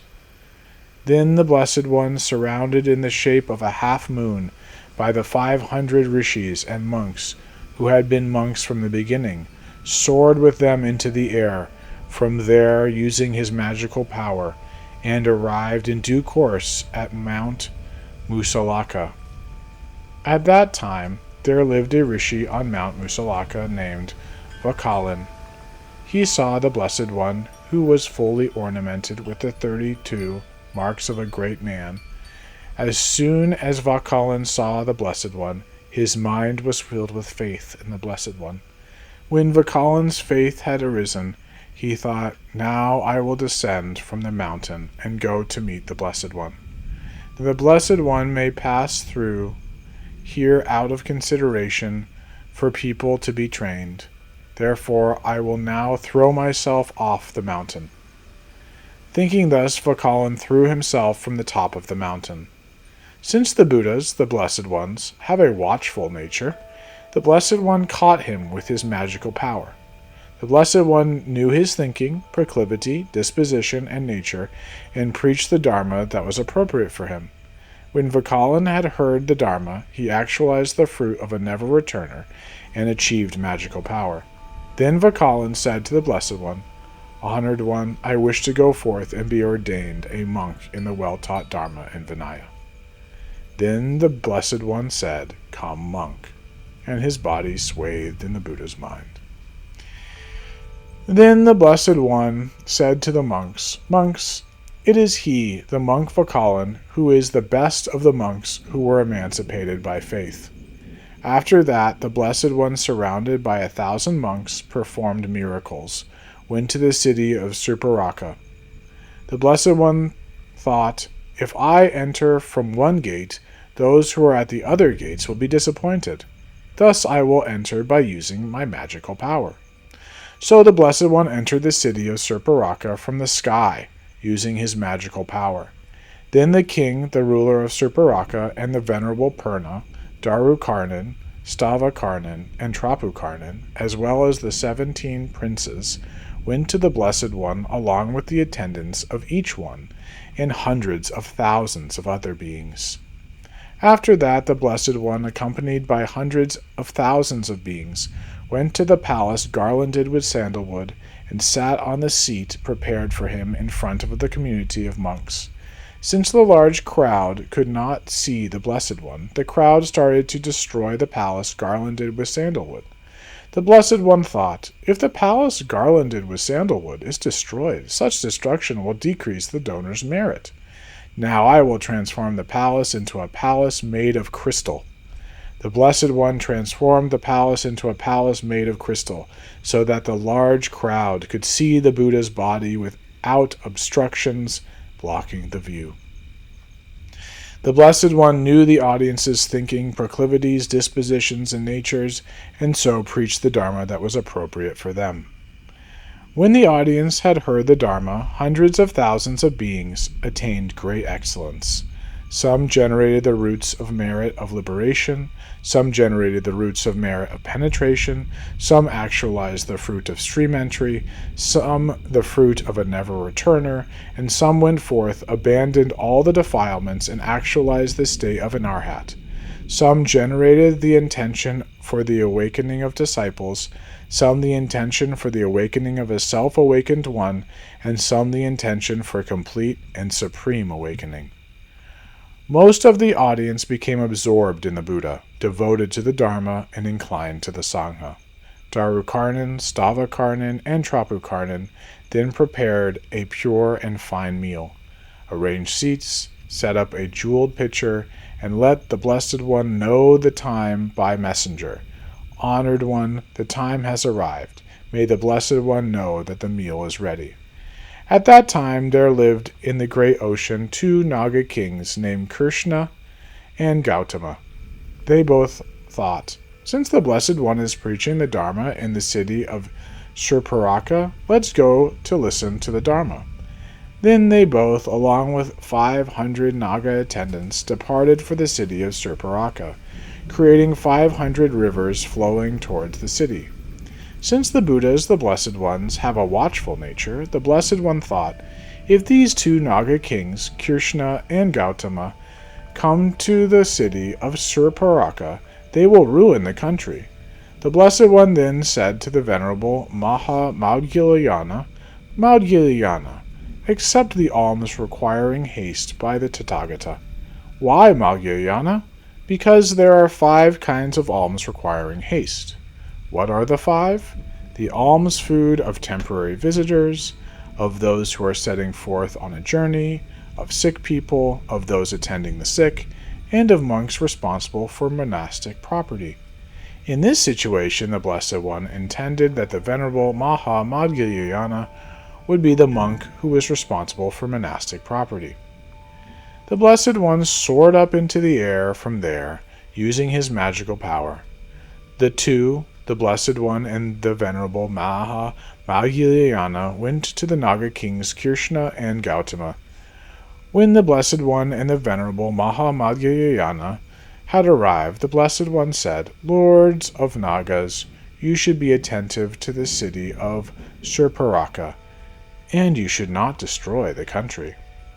"Honored One," said the Naga kings, "we have come here with faith, because of which we never harm any beings, even ants, to say nothing of the people living in the city of Surparaka." After that, the Blessed One preached the Dharma to the Naga kings Krishna and Gautama, the hearing of which caused them to seek refuge in the Buddha, Dharma, and Sangha, and to accept the rules of training. When the Blessed One had begun his meal, each Naga thought, "Ah, may the Blessed One drink my water." The Blessed One thought, "If I drink water from only one individual, it will disappoint the others. Therefore, I must devise a plan to drink the water of everyone."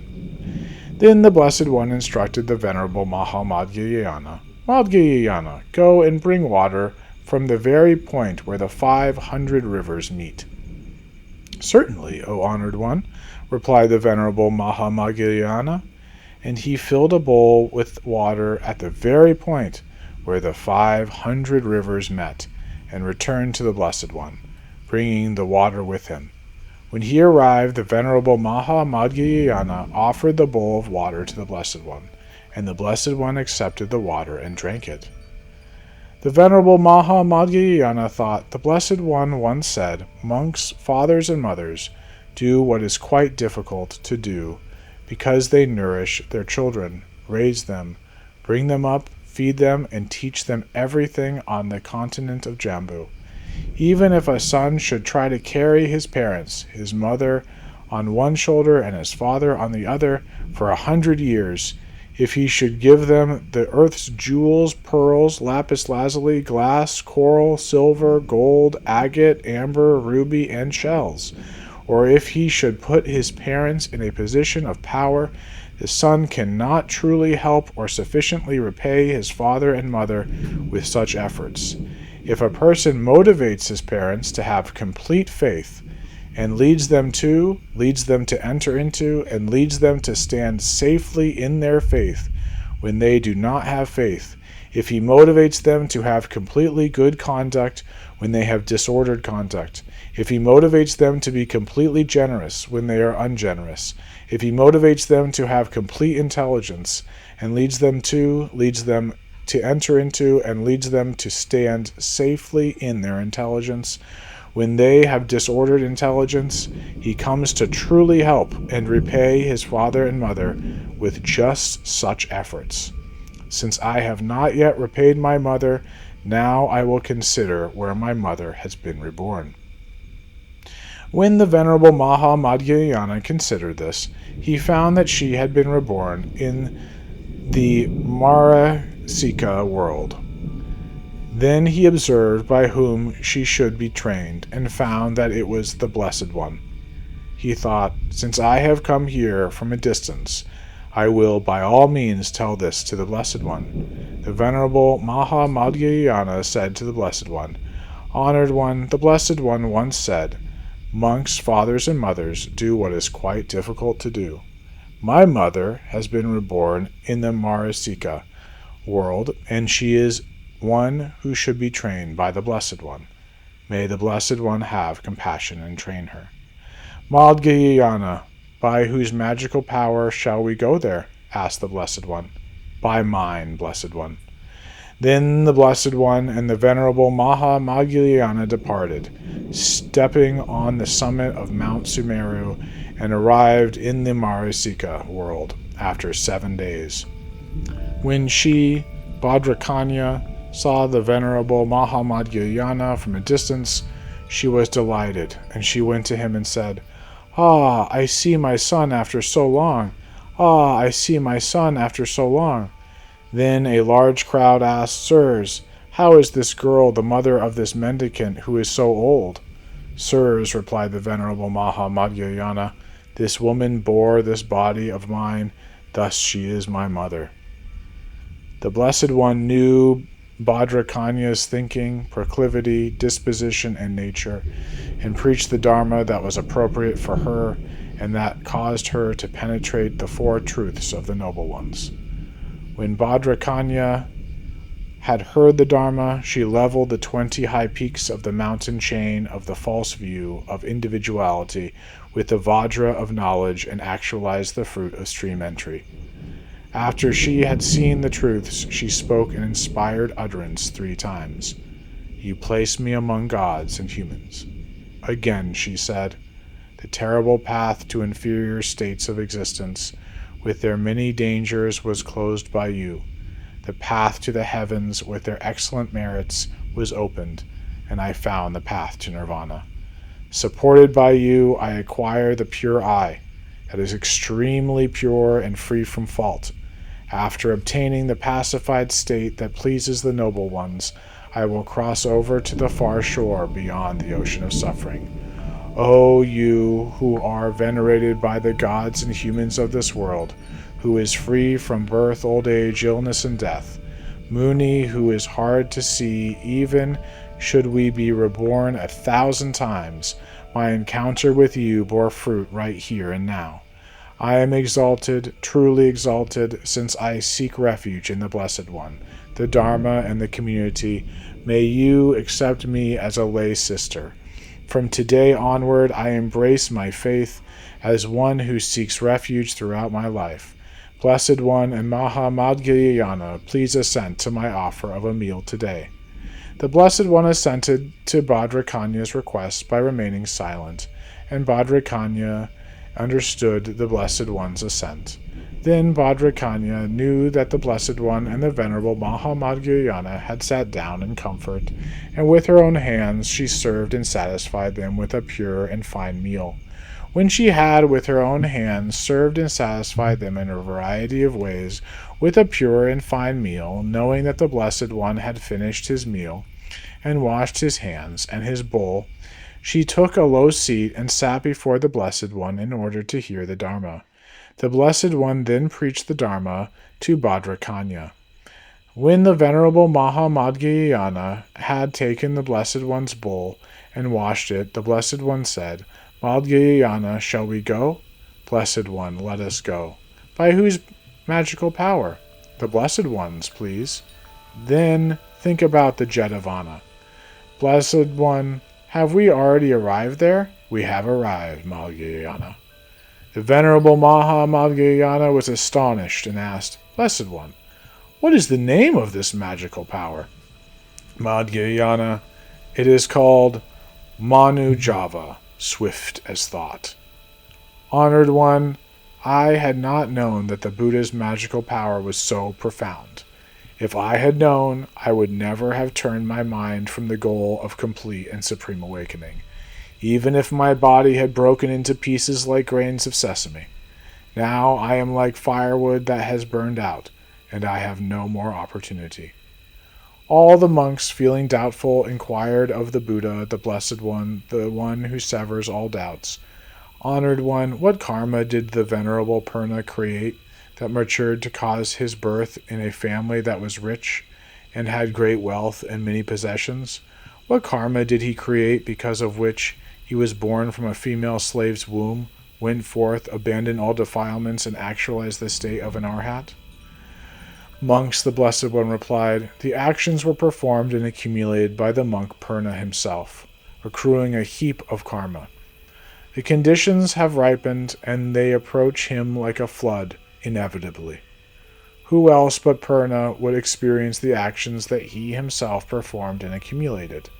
Monks, actions performed and accumulated do not mature in the earth element, the water element, the fire element, or the wind element, which are outside the body.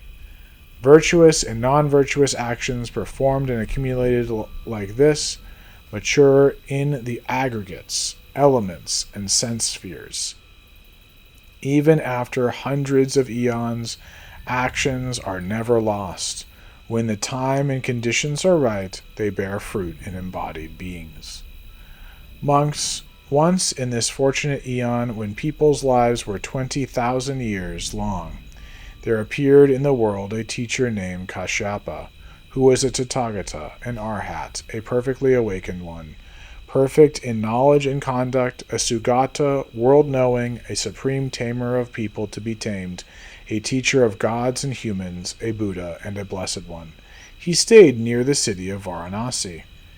In the teachings of that Buddha, this Purna went forth, became well acquainted with the three divisions of the canon, and came to serve as the monk entrusted with the monastery's business according to the rules. After a little while, an Arhat became responsible for monastic property. When he started to clean the monastery, a wind arose and blew the dust hither and thither. The Arhat thought, I shall wait for a while until the wind has died down. Then the monk entrusted with the monastery's business saw that the monastery was unclean. Fiercely angry, he spoke harshly. Which son of a slave woman is responsible for monastic property? The Arhat thought, since this person is angry, I shall wait for a while and make him understand later.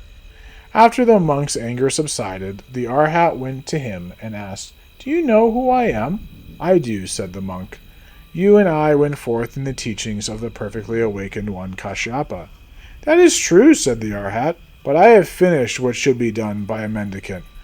While I have been released from all bondage, you perform the action of speaking harshly, because you remain bound by all bonds. Confess your sin as a sin, and hence the action will diminish, waste away, and disappear. The monk confessed his sin as a sin, hence, although he had been doomed to be born in hell and become the son of a female slave, he was not born in hell, but was born in a female slave's womb for 500 lives. And now, in his last life, he was also born in a female slave's womb. And because he had served the community, he was born into a family that was rich and had great wealth and many possessions. And because he was well acquainted with the aggregates, elements, sense spheres, and dependent origination, through recitation and repetition, he went forth in my teaching, abandoned all the defilements, and actualized the state of an Arhat. Therefore, monks, the maturation of entirely negative actions is entirely negative. The maturation of entirely positive actions is entirely positive. The maturations of those that are mixed is mixed. Therefore, monks, henceforth you should abandon entirely negative and mixed actions, and you should seek entirely positive actions. Monks, that is how you must train. Thus spoke the Blessed One, and the monks rejoiced in and praised what the Blessed One had said.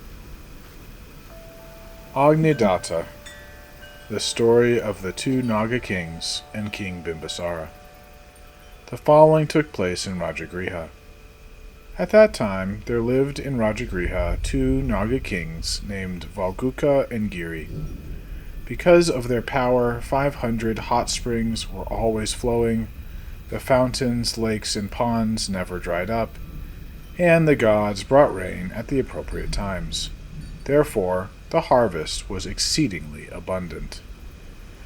After the Blessed One had converted the two Naga kings, Nanda and Upananda, they both came every day from the terrace of Mount Sumeru to serve the Blessed One.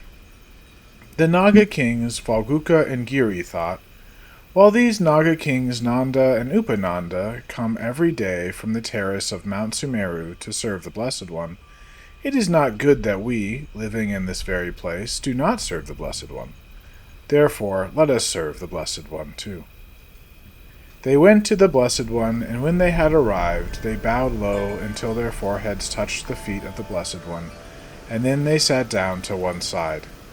When they had sat down to one side, the Blessed One preached the Dharma that was appropriate for them. After they had heard the Dharma, they sought refuge in the Buddha, Dharma, and Sangha, and accepted the rules of training. Once they had sought refuge in the Blessed One and accepted the rules of training, their bodies and the amount of food they needed for their bodies greatly increased. They both went to the Blessed One, and when they had arrived, they bowed low until their foreheads touched the feet of the Blessed One, and said, Blessed One, when we sought refuge in the Blessed One and accepted the rules of training, our bodies and the amount of food we needed for our bodies greatly increased. Blessed One, if the Blessed One would authorize it, we will enter the great ocean. Lords of Nagas, replied the Blessed One, since you are living in the land of the king, ask the king for permission. The two considered this and stayed there, saying, the Blessed One means that he does not give us permission. The Naga kings Valguka and Giri were always dressed as gods if they went to see the Blessed One at night, and as householders if they went by day. Dressed as householders, they both served the Blessed One every day. Whenever King Bimbisara went to see the Blessed One, the king, who was proud of his status as a Kshatriya, always sent his retainer ahead, saying, there must not be anyone who does not stand up when he sees me. Once he sent a retainer saying, hey, go and see who is serving the Blessed One. The retainer went and saw two householders. He thought, since these two people are living in the land of His Majesty, why would they not stand up at the sight of His Majesty?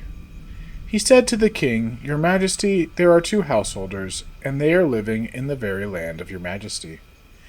King Bimbisara thought, why would these two people not stand up at the sight of me? Therefore I shall go. Then he went to the Blessed One.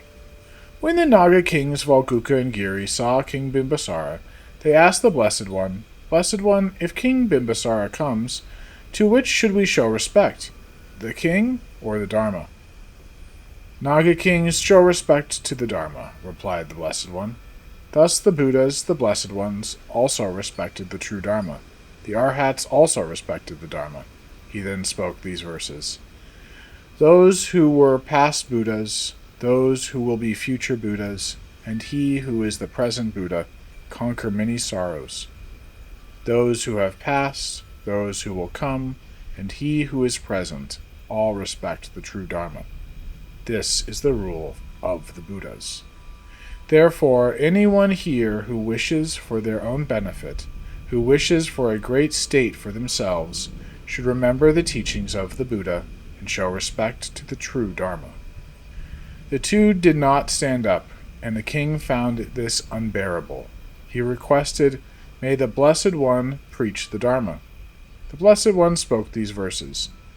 With thoughts of anger, confusion, and impiety, you cannot understand the true Dharma, preached by the perfectly awakened one. One who has controlled his thoughts of wrath and carelessness, and abandoned thoughts of torment here, can understand what is well preached. The king thought, because these two householders came, the Blessed One interrupted my hearing of the Dharma. He rose from his seat, bowed low until his forehead touched the Blessed One's feet, and departed. When he had departed, he instructed his ministers, Sirs, when those two householders depart from the presence of the Blessed One, order them both to leave my land. When they both had bowed low until their foreheads touched the Blessed One's 2 feet and departed, the ministers ordered them. This was uttered from His Majesty's lips. You too must not live in my land. Certainly, they both answered. The Naga kings then thought, We both obtained without difficulty the very thing for which we had long hoped. They then caused a great flood and entered a small valley.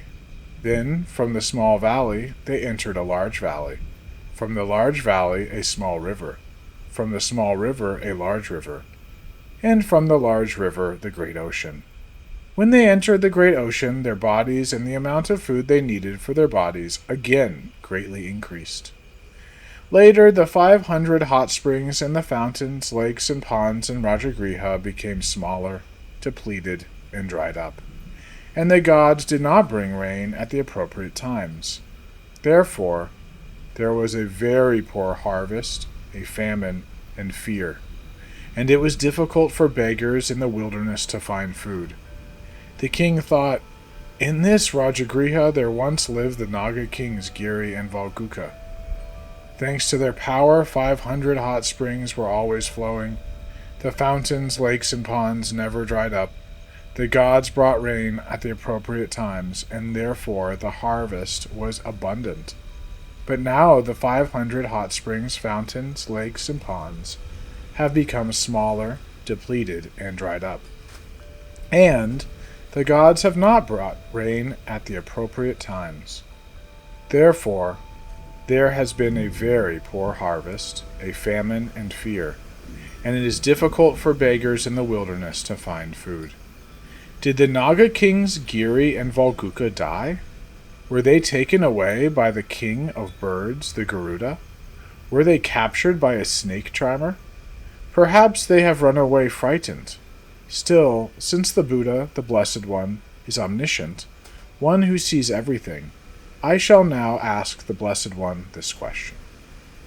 He went to the Blessed One, and when he arrived, he bowed low until his forehead touched the Blessed One's feet, and then he sat down to one side. When he had sat down to one side, King Bimbisara explained the matter in detail to the Blessed One. Great King, said the Blessed One, neither has died, nor have they been taken away by the king of birds, the Garuda, nor been captured by a snake charmer, and they have not run away frightened. But you yourself, who are the king, banished them from your land. Blessed One, I have never seen either of them, let alone banish them from my land. Great King, I will remind you. Great King, do you remember banishing 2 householders from your land? Blessed One, I remember that. Those 2 people were the Naga kings, Giri and Valguka. Honored One, where are they now? They have gone to the great ocean. My land will be ruined. Great King, beg the 2 of them for forgiveness, and your land will not be ruined. How should I beg them for forgiveness when they are in the great ocean? On the 8th and 14th days of the months, they both come dressed as householders to bow low until their foreheads touch my feet. At that time, I will make a sign. Then you should beg them for forgiveness. Blessed One, should I throw myself at their feet, or should I not throw myself at their feet? No, reach out your hand and say, O Naga kings, forgive me, and you will be forgiven. The king was sitting patiently when the 2 Naga kings arrived. Just as they both came dressed as householders into the presence of the Blessed One, the king also came. And when the Blessed One made a sign, the king reached out his hand and said, O you 2 Naga kings, please forgive me. Great King, you are forgiven. If I am forgiven, please return. Great King, since we sought refuge in the Blessed One and accepted the rules of training, our bodies and the amount of food we need for our bodies have increased. If we come here with our present body size, even the whole country of Magadha would not be able to accommodate us. Then the country of Magadha will be ruined. It will not be ruined. Why will it not?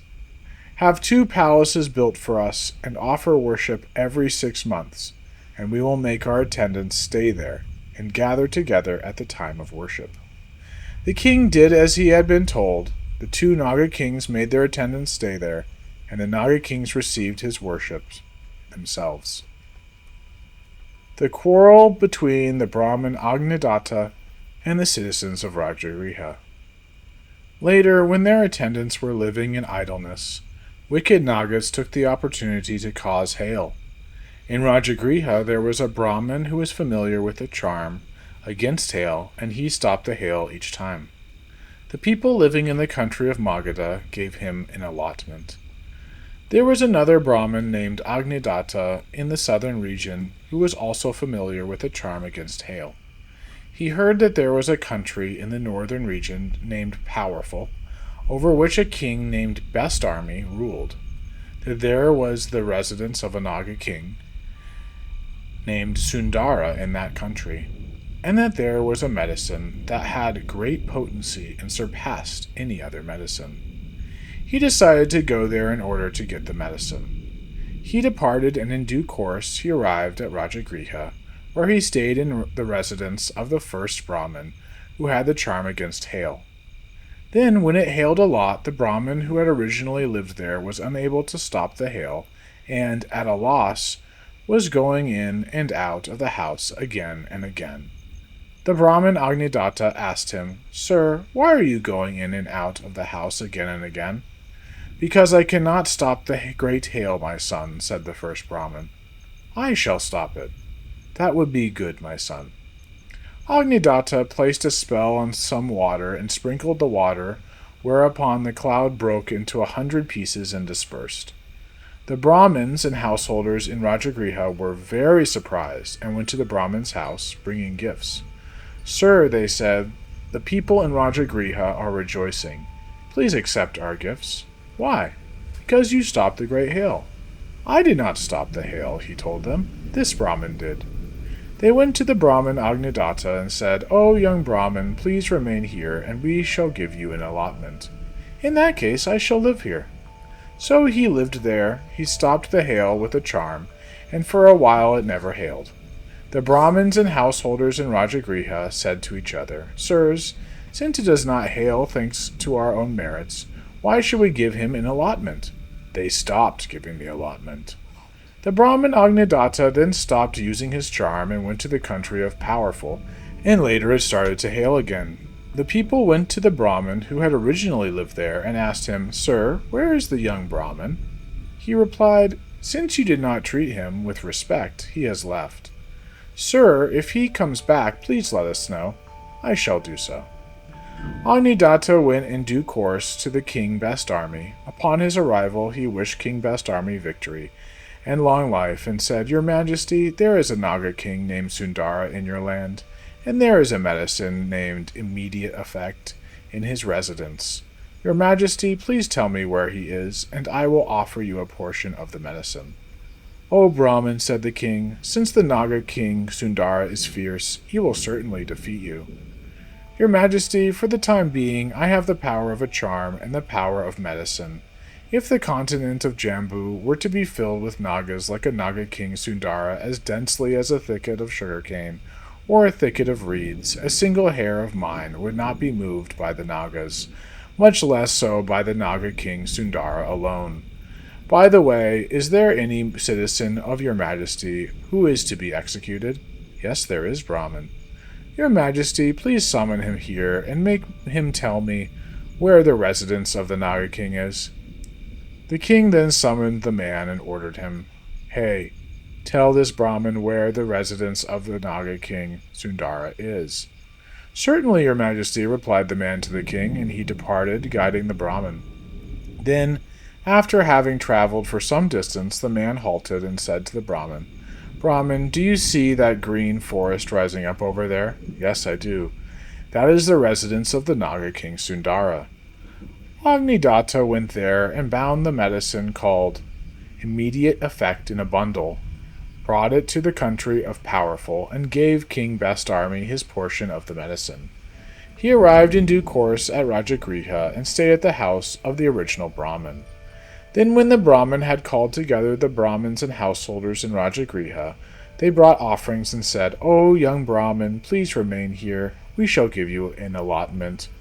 Agnidatta replied, Since you did not treat me with respect, I will not remain. They started to insist that he stay, entreated him, made a promise, and provided him with sustenance.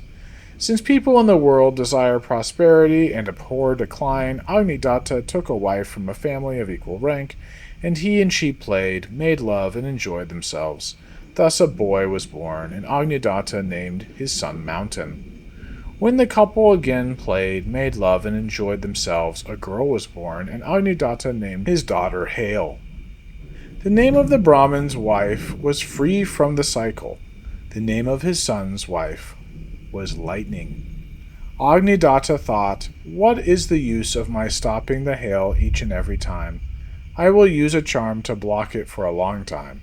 Because he used a charm to block the hail for a long time, it did not hail. The Brahmins and householders in Rajagriha said to each other, Sirs, since it does not hail thanks to our own merits, why should we give him an allotment? They stopped giving the allotment.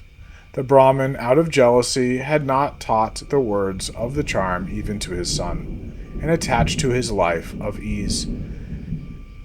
He had neither recited the charm nor kept the medicine dry, whereupon he forgot the words of the charm and found the medicine rotten, because it had not been dried.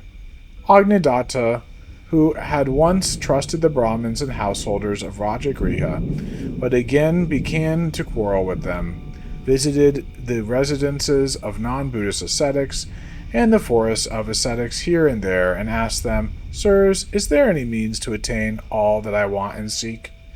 On those occasions, one said, "Enter into a fire." Another one said, "Take poison." Another one said, "Throw yourself from a cliff." And another one said, "Tie a rope around your neck and hang yourself from the bough of a tree." All of them thus taught a means of death, not a means of going forth. He went to the bamboo grove and saw a monk, and asked him, "Noble one, is there any means to attain all that I want and seek?" "Go forth in the presence of the Blessed One," said the monk. "What will I do there?" "You should, throughout your life, lead the pure life and be engaged in dhyana and recitation. If you attain omniscience in this present life, you will have arrived at the end of your suffering. On the other hand, should you die with your fetters remaining, you will attain all that you want and seek." "Noble one, if I cannot do that, is there any other means?" "Invite the community of monks headed by the Buddha and offer a meal." "Please tell me another way in case I cannot do that either." "Invite the 4 great disciples who are like a wish-fulfilling vase, and offer them a meal and make an aspiration, and you will attain all that you want and seek." "Noble one, I can do that. I will." He invited the 4 great disciples who are like a wish-fulfilling vase, offered them a meal, and made this aspiration: "May this root of merit cause Sundara to die and disappear from the state of a Naga, and allow me to be born there, and after that do harm to the people of Rajagriha." His wife asked him, "My dear, what aspiration did you make?" "I made an aspiration that this root of merit might cause Sundara to die and disappear from the state of a Naga, and allow me to be born there, and after that do harm to the people of Rajagriha." "Good. May I become your wife when you get your wish." His son said, "May I become your son too." His daughter said likewise, "May I become your daughter too." And his son's wife said likewise, "May I become your son's wife too." When they entered an old house and slept, rain fell from a cloud of 5 colors, and they were all killed, crushed by a falling wall.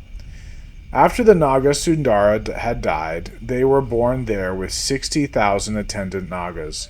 The Naga who had been Agnidatta in his former life then became known as Sundara too. His wife's name became Free from the Cycle, and his son's name Mountain, his daughter's name Hail, and his son's wife's name Lightning. It is natural that male Nagas and female Nagas remember 3 things just after birth: where they died, where they were reborn, and by what action. The Naga observed that he had died in the human world. Where was he born? In the midst of the Nagas. By what karma? By the force of an aspiration, for the purpose of doing harm to the people in Rajagriha. He asked himself, which causes greater suffering to people? Doing harm to crops that have just sprung up, or to crops that have not yet sprung up? He saw that doing harm to crops that have not yet sprung up would do less damage than doing harm to crops that have just sprung up. He ordered his attendants, "Sirs, now cause all the crops in the country of Magadha to grow with rain today." They caused all the crops to grow. Then he, with his 60,000 attendants, caused rain as thick as the shafts of a plow, which looked as if it would carry away everything down to the last straw. Because of this, the people said to each other, "This Naga carried away even the straw."